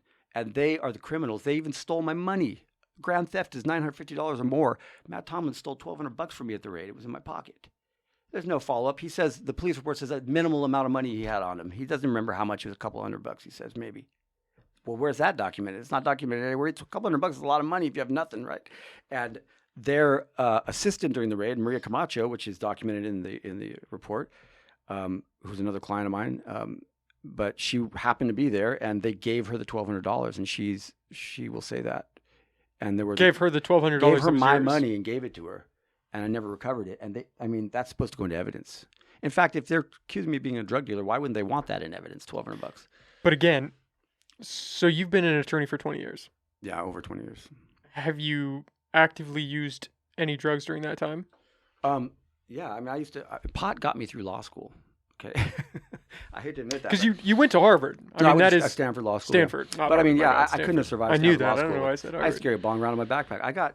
I remember Tony Serra did a lecture at Stanford Law School for the Federalist Society, and afterwards he was an alumni undergrad, and um, went down to the Federalist Society's room and all smoked a bowl of pot, and we smoked a joy. It wasn't a joy; it was a bong, I think. But we got him high at the law school, and that was a fond memory I have in law school in the Federalist Society room. But and if you don't know who J. Tony Serra is, he's probably the greatest living criminal defense lawyer still that's still around. I mean, he's up there with Kunstler and all of them. He represented Huey Newton. He represented Bear Lincoln. The Black Panthers, the Bear Lincoln case. It was the Native American movement. He was involved in the pepper spray case. He's a very famous lawyer. He's one of my mentors. I've done 2 cases with him, and we got him high off of a joint or some pot in law school. And so, yeah, I mean, psychedelics at Stanford were all over the place. All sorts of things. I've even tried heroin. I've tried it. I can't stand the smell of it. It didn't do anything for me. But I haven't done that recently. No. But outside of law school while practicing. Sure. Yeah. Yeah. You have to understand. Yeah. I mean, I'll openly talk about it. Lawyers have a high stress profession. Okay. It's a very high stress profession. The State Bar of California now, in our CLEs, our MCLEs, mandatory continuing legal education of the bar, we have to do, I think it's 25 units every 3 years for the State Bar to keep our licenses. Okay. One of those is in ethics and mandatorily, and one of those is in substance abuse in the legal profession. That's the State Bar acknowledges it. I mean, it's because of the stress of if you're not using drugs in this profession, you're probably an alcoholic, or unless you've come to terms with it and more mature. At some point, you reach a point in your life where you don't let the stress of the profession get to you as much. And I'm frankly over being a lawyer. I really am. I don't. My identity is not wrapped up in being a lawyer. I'm a musician. I'm a father. I'm a brother. I'm a mechanic. I try to be a good friend. I'm a gardener. I do a lot of things besides being a lawyer. That's not the core of my identity anymore, and I don't think it ever was really. But a lot of people that is, and so they think they're hurting me so much. They took my license.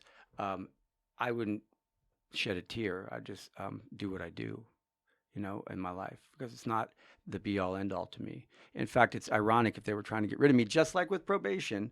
Oh, we want to get rid of this Acosta. They've kept me in here 2 years longer, and here I am talking about their corruption on the air because of this case. And if they had just let me be, I would have been gone by now.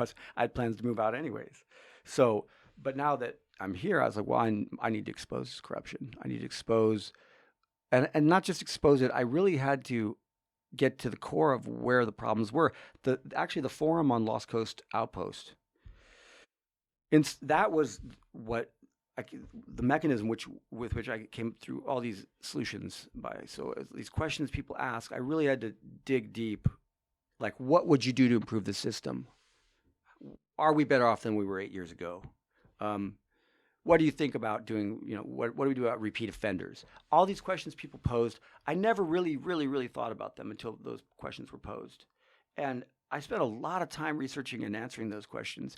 And now I think I have a very consistent philosophy about the priorities that should be in America, and about why we're the most incarcerated country in the world, but not the safest, and not the one with the best political rights and civil liberties. Okay, so I think I've figured a lot of it out through the course of this election, and I don't know that any of the 3 of us had it figured out when we started this campaign, because I didn't know Maggie wasn't going to run again, and I wouldn't have probably run against Maggie Fleming. I mean, she's got me by 10 years practicing law. Her bar number is in the low 100,000s. Mine is exactly 200,000. Adrian Kamada's is near 300,000. He's only been practicing 8 years. He's not even qualified to be a judge. Okay, you need 10 years for that. And if there's 7 judges, only 1 DA, what's the more important position? Right? You can't. It's a bottleneck in the system. It's the DA's office. So now Stacey Eads is. I have nothing bad to say about Stacey Eads or Mr. Kamada, but Stacey Eads has been there since Terry Farmer. Total respect for Stacey Eads. If anyone is entitled to the position, it's her. But no one's really entitled to an elected position in America, right? So everyone has their Achilles heel. Hers is probably the Marcy Kitchen case. because she handled that personally, and I think most people think that was not a good settlement for the people of the state of California. She basically got off. And that was Stacey Eads' settlement, and that was her case, and she carried that case. Now, my understanding, maybe you know a little bit more about that, is there was something funky going on with county funds that had been allocated for the road that happened on. I don't know. I hadn't heard that. What I had heard on the street, word on the street, is that Marcia Kitchen's boyfriend is connected somehow in the pot world, and that there was some favors being pulled there. I don't know if that's true. I'm not saying I have any documentation for that. That's word from the street, or at least the streets I run around in. I think that's also a point that scares him too. Is I have one foot in the establishment and one foot on the streets because I'm a criminal defense attorney. If you want to get at a problem on the street, if you want to solve street crime, the person closer to it knows more about it. I know a lot about things in this county. I know a lot about things that I should have known, because it's confidential. Confidence is being given to me that I'll never say to anybody because they're confidences. And you do have that unique perspective where you've been a public defender. Private criminal defense lawyer. And I have the trust of... You haven't been a public defender? No, not in this. No, it was a private criminal defender. Yes, private criminal defense lawyer. And how long did you do that? I've been doing that for 10 years. I was doing it in different jurisdictions too. I used to be appointed public defender in South Dakota, in Bennett County, and in Oglala Sioux Tribal Court, and in the South Dakota Federal District Court. I've taken appointments for criminal defense. So I've been practicing in different states, for well over 20 years. I graduated in '94, so I mean, I'm the most experienced by a lawyer of the three running. I'm the oldest one by age. And you are also the only one with a criminal investigation, though. Oh yeah, absolutely. That's my Achilles heel, is the criminal, and it's sad because it's completely false. Do you think that that's my Achilles heel? That's why some people won't vote for me, because I have a pending case. And there hasn't been this forum for you yet. And you haven't come forward to do that yet. Right. And what I'm saying is the pending criminal case is why you should vote for me, because if I can lay it all out, and I'm about to do an article, a press release on all the details, because it didn't come up during the debates. These are the reasons you should vote for me, because this shit shouldn't happen. Okay. People should get all their discovery when they're being prosecuted. Okay. Cases should be initiated by politicians, by political lobbying efforts. That shouldn't happen. Judges shouldn't be involved in a case when they did endorsements for people that are the reporting party in the case.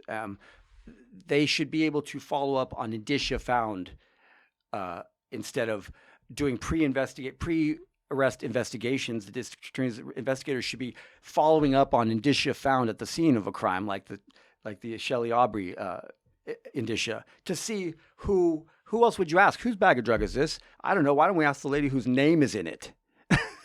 So your case gets uncomfortable because it touches on a lot of realities that we would rather ignore. Yes. Of people essentially planning drugs, which we all know police have done. I mean, that's not a secret. That's happened. It's in the congressional records, everything. I was just looking at that. We would like to believe that it doesn't happen anymore. Yeah, it happens.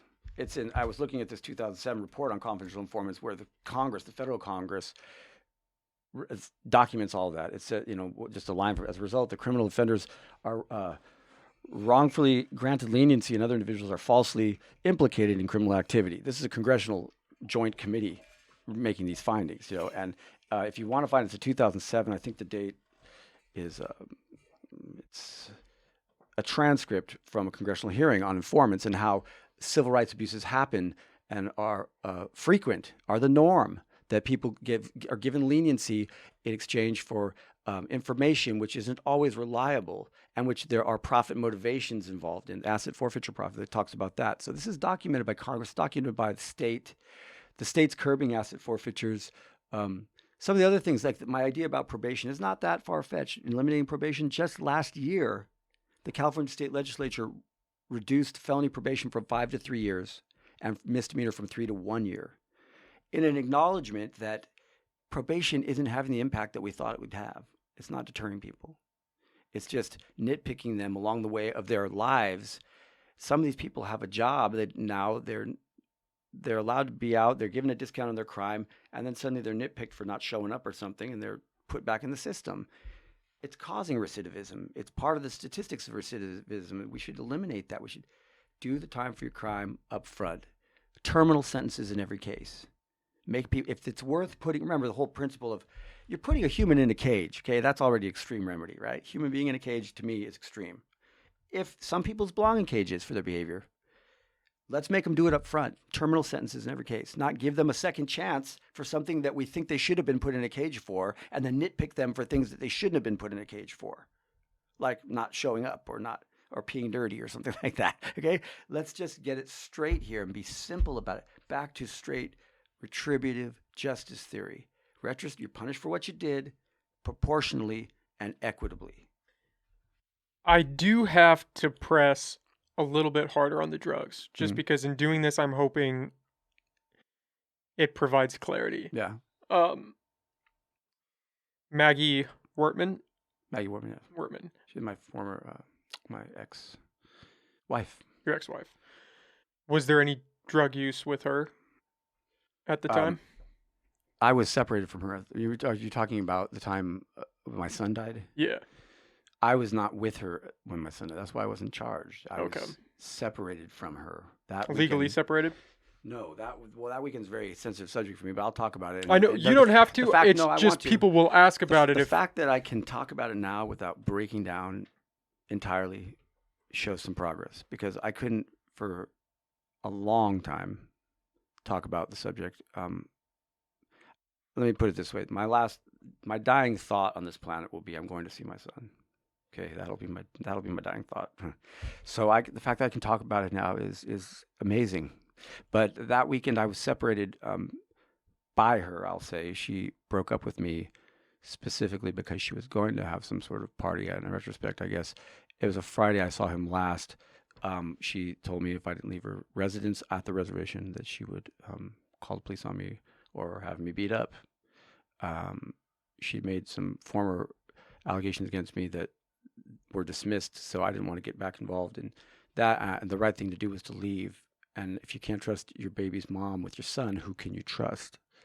That was the thought that went through my head. And so I didn't just grab him and run, because it was the coldest night of the year and the wind up there was blowing.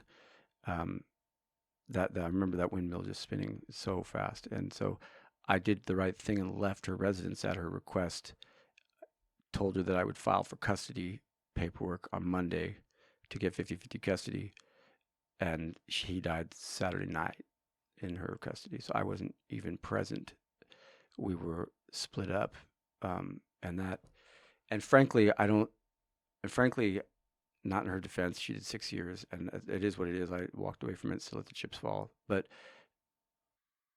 there were no organs that failed in my son's body. The report said he died of meth toxicity. It's not true, because no organs failed in his body, according to the autopsy. That's a conclusion of the coroner that was not based upon the facts of the autopsy. The autopsy said no organs failed.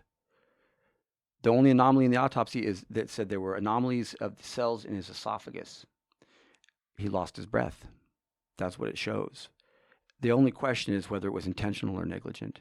It could have been the door blew open from the trailer, because she was seen at the last call for alcohol at 2 a.m. at Bear River, meaning no one was at the trailer apparently, and I was at my house, of course, because I was thrown out. So the door could have blown up from the trailer, and the wind could have caused him to lose his breath, or he was murdered. And I tend to believe the latter, because Christy McCoy was involved, and Christy McCoy was never involved in our lives before that. She was from Hoopa. She said she was a bad medicine, a dark medicine person from Hoopa. She was a basket weaver. She was weaving the future of Maggie's daughter, and that my son wasn't in that future, and I wasn't in that future. I think she may have murdered my son, honestly. And she's now doing time for attempted murder of her father, who she shot in Hoopa. She's doing a 15-year term now. So she is crazy, and she is homicidal, and she saw my son as an obstacle to Maggie's development, and I think she killed my son. And she just suffocated him. And I did that investigation on my own, starting from the autopsy and interviewing people that were present at the scene, all of whom would say, "Where's Michael?" And they say, "He's not here." She actually told a good friend of mine, Eileen Meyer, up there, or no, it was another witness that said, "Where's Michael?" And she said that, "Oh, he's down at the trailer." I wasn't at the trailer. I was home. She had thrown me out. So I was home alone. And I'll always regret not just having run with my child that night. Friday night. But They didn't do a toxicology report? they did a toxicology, and there was meth found in his system, but that's not what caused his death. She was breastfeeding. I guess she was breastfeeding that weekend. The eyewitnesses said that she was breastfeeding in the trailer, very small trailer. There was a party going on. I interviewed upwards of 10 people that were on that trailer that saw my son. He was well as late as 2 a.m., almost 2 a.m. when she left to go get liquor at the bar. He was okay. My friend Billy Robinson, who lives there, said he saw my son. He looked fine. No jaundice in the eyes, nothing wrong, nothing noted in the report that would indicate toxicity, right? And then suddenly at 4 a.m., if you date, okay, bodies get cool a tenth of a degree per hour or something like that, per half hour or something. I did the calculation that they told me, and it puts his death in the coroner agreed 4 a.m. So between 2 a.m. and 4 a.m., she was gone from the trailer. He couldn't possibly have, unless he got into something that she left around there. He was perfectly fine at 2 a.m. But the anomalies in his esophagus and a 6-week-old child, they said that was insignificant. They're the only anomalies in his entire body. There was no other cell ruptures. There was no other damage, toxicity, anything found. No cellular damage to his body except for in his esophagus. And they're telling me that he died of meth toxicity because they found meth in his blood from her breastfeeding. I think that's wrong that she was doing that, but that's not what killed him. Does meth toxicity always lead to organ failure? Organ failure leads to death. But could he have lost his breath as a result of the meth? That would be I've never even thought of that. I don't know. I would think that's a stretch. I don't know anything about meth. Yeah. But I would imagine it can't be great for a child to be consuming that through the breast milk. But then again, if she was doing that, she was probably doing that because we were on and off at that point. We were spotty at best, especially with the birth of our child. It had caused our relationship. It caused a lot of controversy down there because I was the general counsel for the tribe, and she was the daughter of the treasurer of the tribe, and I was the chairman's golf partner, and the treasurer and the chairman didn't get along. So it had been a rocky relationship, and so it was not the first time probably that she had done that. In fact, I found out afterwards that during a prenatal examination by Padua, she had tested positive for meth. The baby, she had tested positive for meth prenatal. So before having so that the child had been exposed to that before he was born. So you knew that she? I didn't know. No, I didn't know that till afterwards. Did you know that she was consuming anything? I didn't. After childbirth, I couldn't stop her from breastfeeding. I couldn't. I mean, sure. No, but I knew that she was using. I didn't. The timeline was I knew she was using occasionally, and that she was breastfeeding occasionally, and I didn't know. They overlapped. I assumed that they overlapped. I did, but what was I supposed to do? The child was 6 weeks old. I'm trying to save my relationship and do the right thing. And I'm not going to call CWS. I don't believe that's a solution to calling CWS on my own native. And Maggie has a history of her own that's traumatic, very traumatic. She had some things happen to her in foster care when she was very young. And so I was trying to work with her, and I wasn't going to cause a CWS case for my own child, and I didn't know how frequent it was. And so, yes, but that night, the influence of this person that had come into our lives that weekend, Christy McCoy, I didn't feel right about leaving my child, but it was so cold out and so windy, and I was parked in a parking spot such that Maggie probably would have broken my windshield if I had tried to take my child and run, get into the car and safely pull out. It wasn't going to happen from her place. She had broken two of my windshields before in similar circumstances. So I thought the right thing to do was to trust the mother of my child and leave the child with her. And I regret that. I'll always regret that decision. So I should have done something else. I should have gotten arrested over. I should have stayed there and said, I'm not leaving. I could, you always what if. It's a tragedy. You always what if it afterwards. And I've what ifed it for so long that it just, there's no sense to it. I mean, I went to counseling over it, and someone told me that sometimes in life that agreements are made before this lifetime about what should happen in this lifetime, and that's the only way I could even make any sense of it. That somehow, some way, God knows there was some sort of plan behind it. I mean, he did effectively save my life. My two sons, I always say, my first son saved my life. He took a bullet for me because that probably would have been me that she was trying to kill because she was a little bit crazy like that. And Christy McCoy was definitely crazy. She ended up shooting her own father, trying to rob him, and is doing time over it now. So we're dealing with a crazy homicidal person that just entered our life. So he probably took a bullet for me. And my second son then gave me a reason to live again because I was out at that point. I didn't practice law. I lived in darkness for 2 years in my house, no PG&E.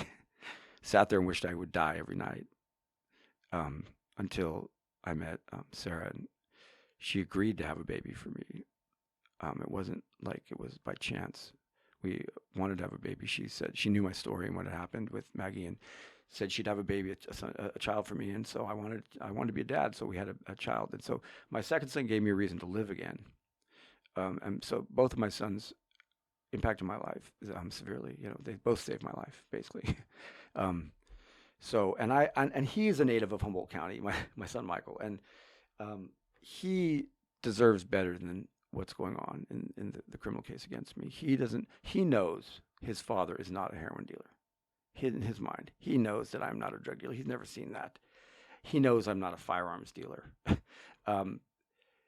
He has respect for the police, but he believes that there's been some corruption. He understands what corruption means now, and he understands that people in positions of authority don't always do the right thing. That there are cases of abuse. I'm not saying it's all police. People say, well, not all police are bad, Michael. And I say, yeah, that's one way to look at it. But look at it this way. If a bad cop or a cop that does a bad thing does something to a non-cop, a civilian, what do the other cops do about it? Nothing usually. Nothing. That's the code, right? That's the blue code, whatever they call the blue line. And doesn't that make them bad cops? They're good people and they're good cops, but they see an egregious violation by a bad cop and they never come out and say it and call it out like I would, like a good person would. I can't call them a good person if they're not going to call their own brethren, their own fraternity members. If they can't call them out on an egregious crime, that doesn't make them a good cop to me. They might be still a good person. So I agree that most cops are good people, but I think they're all the institution of what the police have become without civilian oversight now is a bad thing. Just like the president would be of the United States if he wasn't a civilian overseeing the military. I mean, just like the military would be if there wasn't civilian oversight of it. We need to have civilian oversight of the police. Otherwise, we're going to be a police state, particularly with the profit incentive that's been created by the asset forfeiture laws. While you were with Maggie, were you using any substances? She introduced me to all substances up here. she would say, "Hey, I'm doing this. Do you want to try it?" So, yeah, just like in college, there was some experimentation. I was in love with Maggie. And so I followed her lead a lot. But that whole relationship was pretty toxic. So severely impacted me. It was toxic at times, but it wasn't only toxic. There was some love there, and I think she admittedly, and her friends admitted that she got with me just to play me, just to hustle me because I was a tribe's attorney. But along the way, because I did get robbed during that by her, she robbed my house. She robbed you. She robbed me along with the tribe the same night. Yeah, and there was a lot of people that got impacted by that. It was blatant like home invasion shit. So it was terrible. But along the way, I think she fell in love with me at one point. And so that was a conflict in her mind because she was only supposed to be playing me and hustling me. So, but I was in love with her, and I certainly love my son. It is my pride. He's my pride and joy. And so I mean, I always say I'm half dead, and it's a true statement. If you ever have seen a dead body or found a dead body, let alone your child's dead body. When I went down there to check on him Sunday morning, and to bring the child, the seat, we had an exchange of property going because we broke up. So here's the baby seat, and give me my DVR and stuff. Exchanging property, looked around, didn't see my son. I got her the car seat from my car, left it there, and then she said, "Michael, there's a problem with our son." And I said, "What?" And she said, "Look, he's not breathing." And I said, "Don't fuck with me, Maggie. Don't say things like that." She said, "No, really, look, he's not breathing." And she pulls him out, turns around, and he's got rigor mortis already. He'd been in since 4:00 in the morning. I was there at like 7. And she didn't notice until you showed up? She didn't notice. I don't even know where she took him out of. He wasn't on the bed when I went in there.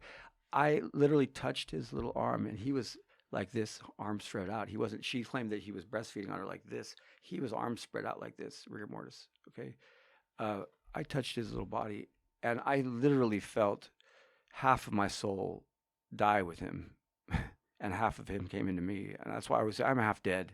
I literally felt a split in my person, a split in this energy, and it drained into him, and he came into me, and it left with him. And so I've always said I'm half dead. Nothing's mattered to me material since he died. Nothing. I don't care about money. I'm not doing this for a pay increase. I'm not doing this for my ego. I don't have any ego anymore. I don't care about anything in the world except for my son, my parents, doing the right thing. And like I said, my last thought will be I'm going to see my son when I die. So I'm not doing this for any egotistical reasons or money reasons. I'm doing this because of an injustice, and I feel it's one of the things I could do that could give meaning to my life in correcting some of this. And I think not only for my personal vindication, I think I have some ideas and solutions that would make American justice and the system of American justice what it should be. And that's why I'm running. I'm genuinely running because I have the solutions. They are, like as you said, doesn't that seem a little extreme or outrageous? But they're not. If you really think outside the box, because if you're in the box is broken right now. Box is broken, and so you have to think outside. The issue of exile, exclusion, sounds way out of the box. Right? It is, but it's common sense. Communities have done it for years, eons. I mean, eras. King of England did. It's an old solution. It almost makes too much sense to be part of the system. Confiscation as a policy for. Let's go back to common law crimes. I wanted my son. When I'm dead, because I'm 52, my baby's mom's a little younger than me. That was intentional because I wanted my son to have a parent around when he's older. And I'm having kids when I'm, 48, for late 40s, right? So my dad had me when he was 26, and he's still around for me. So I was worried that my son wouldn't have a parent around when he's older. And so I had a child with a younger woman so that she would be around. And I want him to have a better life. I want him to have a better community. I don't want him to feel intimidated by the police. I don't want him to feel like he can't be who he is and speak his mind and work for justice and work for fairness in America. I don't want to have him move to Portugal or Greenland or one of these countries that are coming out of the dark era, the dark ages of criminal justice, which is what we're still in, and putting humans in cages for merely possessory offenses. It doesn't make any sense. I don't want my son to grow up in a world like that. If Maggie Fleming wasn't running and this hadn't happened to you, would you still have thrown your name in the race? I don't think I'd run against Maggie Fleming out of respect. But if she wasn't running this had not happened to you with your case? If this hadn't happened with my case, I would probably be in Maui, right? You'd find me in Maui right about now. Honestly, I'm like I said, I'm over being a lawyer. So you were ready to start buttoning this up. I was ready to start. I was ready to leave the state, possibly the United States. But most likely I was going to do some time in Maui. I have a life as a musician. I have a life as a family member. I want to show my son some things about the world and growing up. I want to spend as much time as I can with him. I'm sacrificing that to be here right now. For example, I would sacrifice that to be the DA for Humboldt County for 4 years. I would only be a one-termer because I'm not willing to give up much more than that. But I do have a lot of solutions and a lot of experience in my mind, and I would, in fact, benefit the system. And it wouldn't be in a cursory sort of way. We would make historic changes, big changes, in line with what Portugal has done, what Germany has done. The people in America don't realize what Germany or Portugal or 29 other countries, people aren't even aware that the World Health Organization, the United Nations, has requested decriminalization amongst the nations as a matter of world health. The reports are online, people. You can find them at the United Nations. Okay, people aren't aware of these things. And if you want to see justice in your lifetime, then it's not going to happen with a status quo candidate, even though otherwise, if a system wasn't broken, Stacey Eads is entitled to it, hands down. She's entitled. She's done the work. She's been there since Terry Farmer. She's entitled to the position if anyone's entitled to a position. Do you think that you are a better candidate in the sense that you're going to take it farther than she will? I think I'm a better candidate in the sense of I will make the bigger historic changes that are necessary to fix a broken American criminal justice system. And you don't think she will make those changes? No, I don't think she will. I don't think, and not that she doesn't have the capacity to do it. I just don't think the politics work out that way. She's a very astute. Remember, she probably had the inside information that Maggie wasn't going to run way before anybody else did. So she had her campaign ready to roll out, and she's good at it. And she is. If anyone's entitled to it, she is. She's been there since Terry Farmer, but no one's entitled to a position in America that's elected, first of all. And secondly, if you want to see the kind of justice system that we all deserve and a community that prosecutes people proportionally and equitably, it's not going to happen with her. She's going to leave the informant system in place. There's not going to be transparency of the extent and the gravity of the informant crimes that are occurring and the extent of the police involvement with those. The police will still pursue asset forfeitures for profit at the expense of property crimes. This is exactly why we have property crimes occurring still. Even though we have more incarcerated people, we still have lots of property crimes. Those are the category of people letting off the hook for the money pursuit. Okay, that's not going to change with her. It's just going to be business as usual. And if you're happy with business as usual, vote for Stacey Eads. And that's not a put down. I mean, I bless that transaction. I bless that sentiment. If you are happy with what's going on, vote for Stacey Eads. She's a good candidate. I have no problems endorsing Stacey Eads for the position. She's absolutely a wonderful person. She's a good person. She's kind, and she's worthy. But if you want to see, the vote for me is I want to see what percentage of the population thinks that historic changes need to be made in the system. Historic changes, like desegregation was a historic change in 1954 under Brown v. Board of Education, like that kind of change. You want to see that kind of historic change in the system. You want to see actual transparency. You want to see actual fairness. You want to see criminals behind bars up front, terminal sentences without probation second chances, theoretical second chances that just keep them in a pattern of recidivism, really. You want to see an end to possessory crimes insofar as they don't endanger the community, similar to what marijuana legalization is doing, but just decriminalization, confiscation policies, putting social services back in the medical offices and the social service agencies, and keeping the DA's office as a lean, mean jail machine for the people that need to be for humans that need to be put in the cages. You send them through the DA's office. We're not going to be monitoring their rehabilitation efforts in court anymore. We're going to be putting people in cages that need to be in cages. And I'm not let everybody out of the jail candidate. I am put people in jail that need to be there and keep them in there longer if they need to be kept in longer. But let's not put them in there for stupid things, not like checking in. They didn't check in. They have a dirty test or something like that.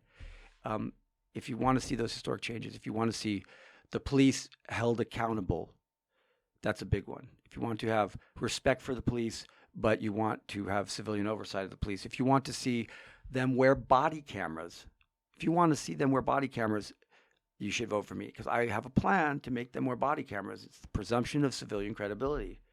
And it's an axiom of the presumption of innocence. If a defendant says it happened one way and the police say it happened a different way, I'm going to say, where is your body-worn camera? And if they don't have it, I'm going to tend to believe the civilian, because that's the people, and that's who I represent. Okay? That will force them to wear their department-issued body-worn cameras in almost every case, which will in turn will allow the courts to free up time. Most of the time in court, we're arguing about facts that could have been resolved with a video camera. Like 60% of the time in court, that's what we're doing, right? So if they just wear their camera, we go to, as a criminal defense lawyer, if they have it on camera, I go, hey, they got you on camera. You need to plead this out. Or, hey, it shows that you didn't do it. They should be dropping the case, right? That's most of the waste of time in court, is resolving facts. So I'll be honest, prior to sitting here and actually talking with you, it seemed like the race was really between Kamada and Eads. I don't think you really get a feel. I knew of you in a cursory glance of, okay, this guy's running for DA. He also has these felony charges. Right.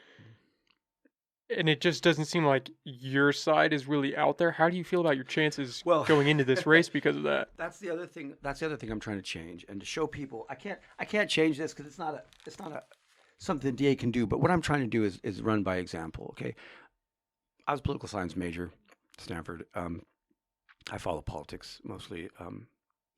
I don't believe in campaigning the way American politicians do. I don't believe that the traditional formula is raise money in a war chest, make some signs, get your name out there, and by osmosis of name recognition, you win the campaign by how many signs you have that don't say anything substantive. They just say, vote for me, basically, right? And it's a completely money-based, psychological mindfuck approach to campaigning and politics in America. And I don't believe in it. I want to change that. I'm running grassroots. I have no money invested in this thing. I have no signs around town. There's a few people wearing T-shirts that say "Vote for Michael." They'll have custom slogans that they made up themselves.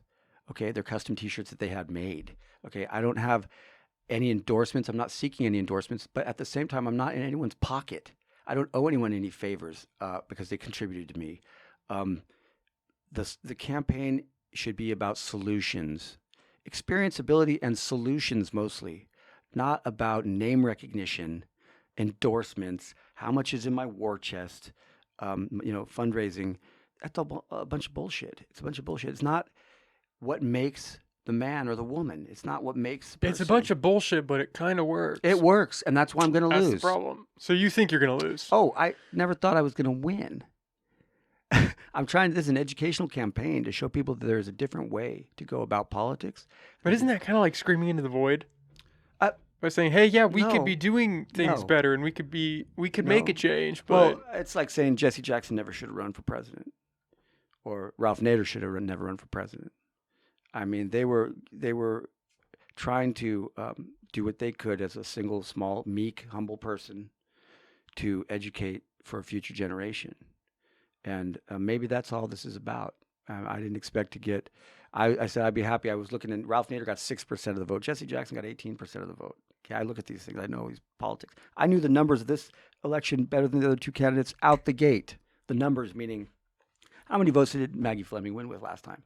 24,000. How many actually voted in the election last time? 32. So 1/4 of those that participated in the election didn't vote for Maggie Fleming, and she ran unopposed and got 24,000 votes. Okay, overall, 132,000 people in the county, 106 to 108,000 that are eligible to register, with about 80,000 registered last I checked. That means there's about 50,000 registered disenfranchised people, disenfranchised voters who didn't bother voting because they didn't think it would make a difference. That's a lot of people. A lot of people.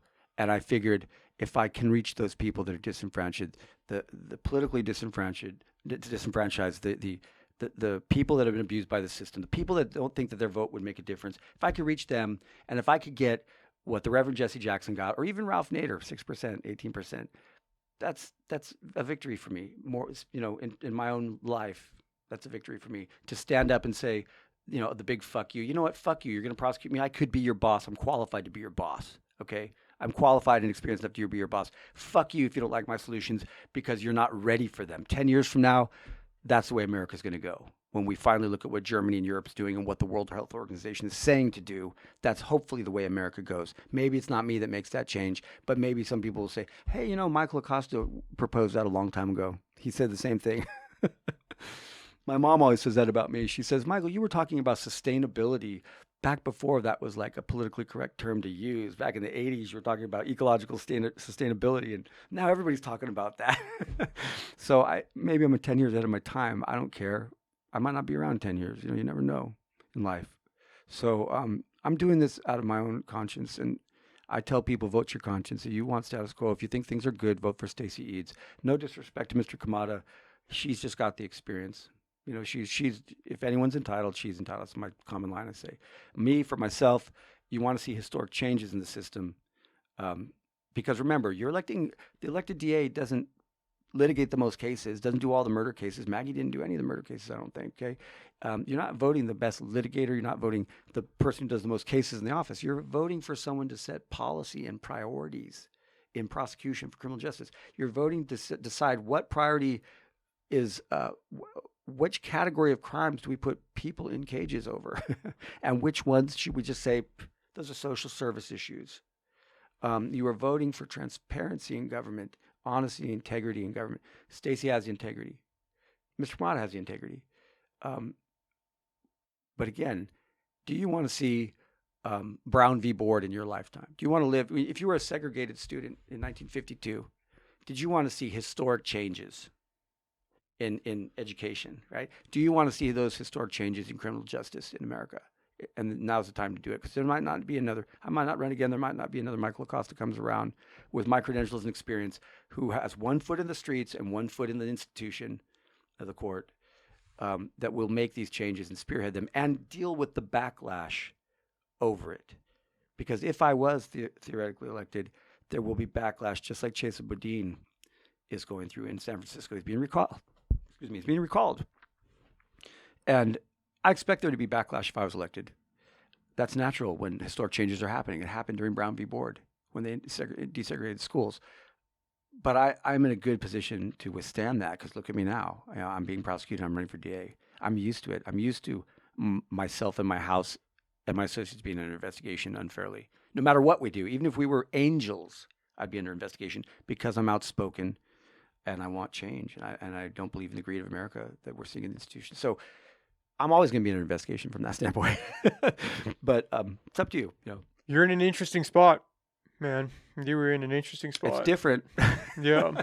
than what you normally see, and there's no precedent. But rest assured, if I was elected and being still prosecuted, it would be mandatorily ethically bumped to the Attorney General's office. And I have no doubt in my innocence, so I'm not really that worried about it. Yeah, I don't know. I mean, crazier things have happened, right? Yeah. It will be interesting to see what happens June 7th. I think most people have already voted the election sentence. So other than I haven't voted. I haven't voted. So, it's a strange election. That's the other thing. Okay, so there's two things that are going on. Anyone out of custody can vote, whether they're a felon or not. The felons in this county number more than half of 24,000. They're probably 12, 13,000. They alone could hand the election to someone, okay, if they voted. If they knew they could vote, they don't know they can vote, some of them. 2 years ago, they changed the California Constitution to allow parolees to vote. So literally, anyone out of custody can vote. Even the people in custody can vote if they're only there on pretrial detention, okay? Not that they can get mail-in ballots. The other factor is it's an all mail-in ballot, virtually all mail-in ballot. It used to be you had to request a mail-in ballot. Now they're mandatorily sending it to you as a COVID thing or something like that. You can go in and vote in person if you bring your mail-in ballot in on the 7th. But by and large, this election is going to be decided by June 7th. The people that were staunchly had their minds already made up. Kamada, Stacey Eads, or Acosta voters have already sent their ballots in. This election comes down to the undecided voter, and not only the undecided normal voter, but the disenfranchised normal non-voter. The 50,000 that didn't vote, that were registered to vote last time. And if I can reach some of them and say, it's worth your time to vote if you want to see Brown v. Board in the analogy in criminal justice system. Because I promise you, I will make those changes. I promise you, I'm not looking for a pay raise or to be a long-term district attorney. It'll be a one-term deal, because I got my own life to live. Okay, I don't want to be the DA forever, and I don't want to be a lawyer forever. But I will do this for this community, which it was the marijuana capital of America, which was considered the gateway drug of all the war on drugs since the Reagan era, since Nixon, who started the war on drugs. Mind you, Nixon's speech that started the war on drugs was supposed to be to help veterans of the Vietnam War. That's what he was referring to. As they came home from Vietnam, he said, we need to commit ourselves to a war on drugs to help the veterans of America adjust back in America. That's what it was supposed to be about, and it's been taken way off course to a for-profit venture. Okay, if you want to see all that ended and reversed and get back to fairness and transparency in America, then now's time. Now's time, people, because I guarantee you, there's not going to be another me in the next election. I can't guarantee you. Probably not. It's going to be another me. Okay, well, we've done 3 hours. Unfortunately, I got to get out of here. Yeah. Where can people find you? Where can they find your campaign if they're still trying to figure out who to vote for, what information to dig from? Local elections, I've answered 23 out of 23 questions posed. If they have any more questions, they can pose them. I've done my best to research. Honestly, I didn't give lip service to the answers. Let's put it that way. Any question asked, I legitimately researched it, considered it, and wrote an answer to. I can be reached by email at Michael_Acosta@protonmail.com.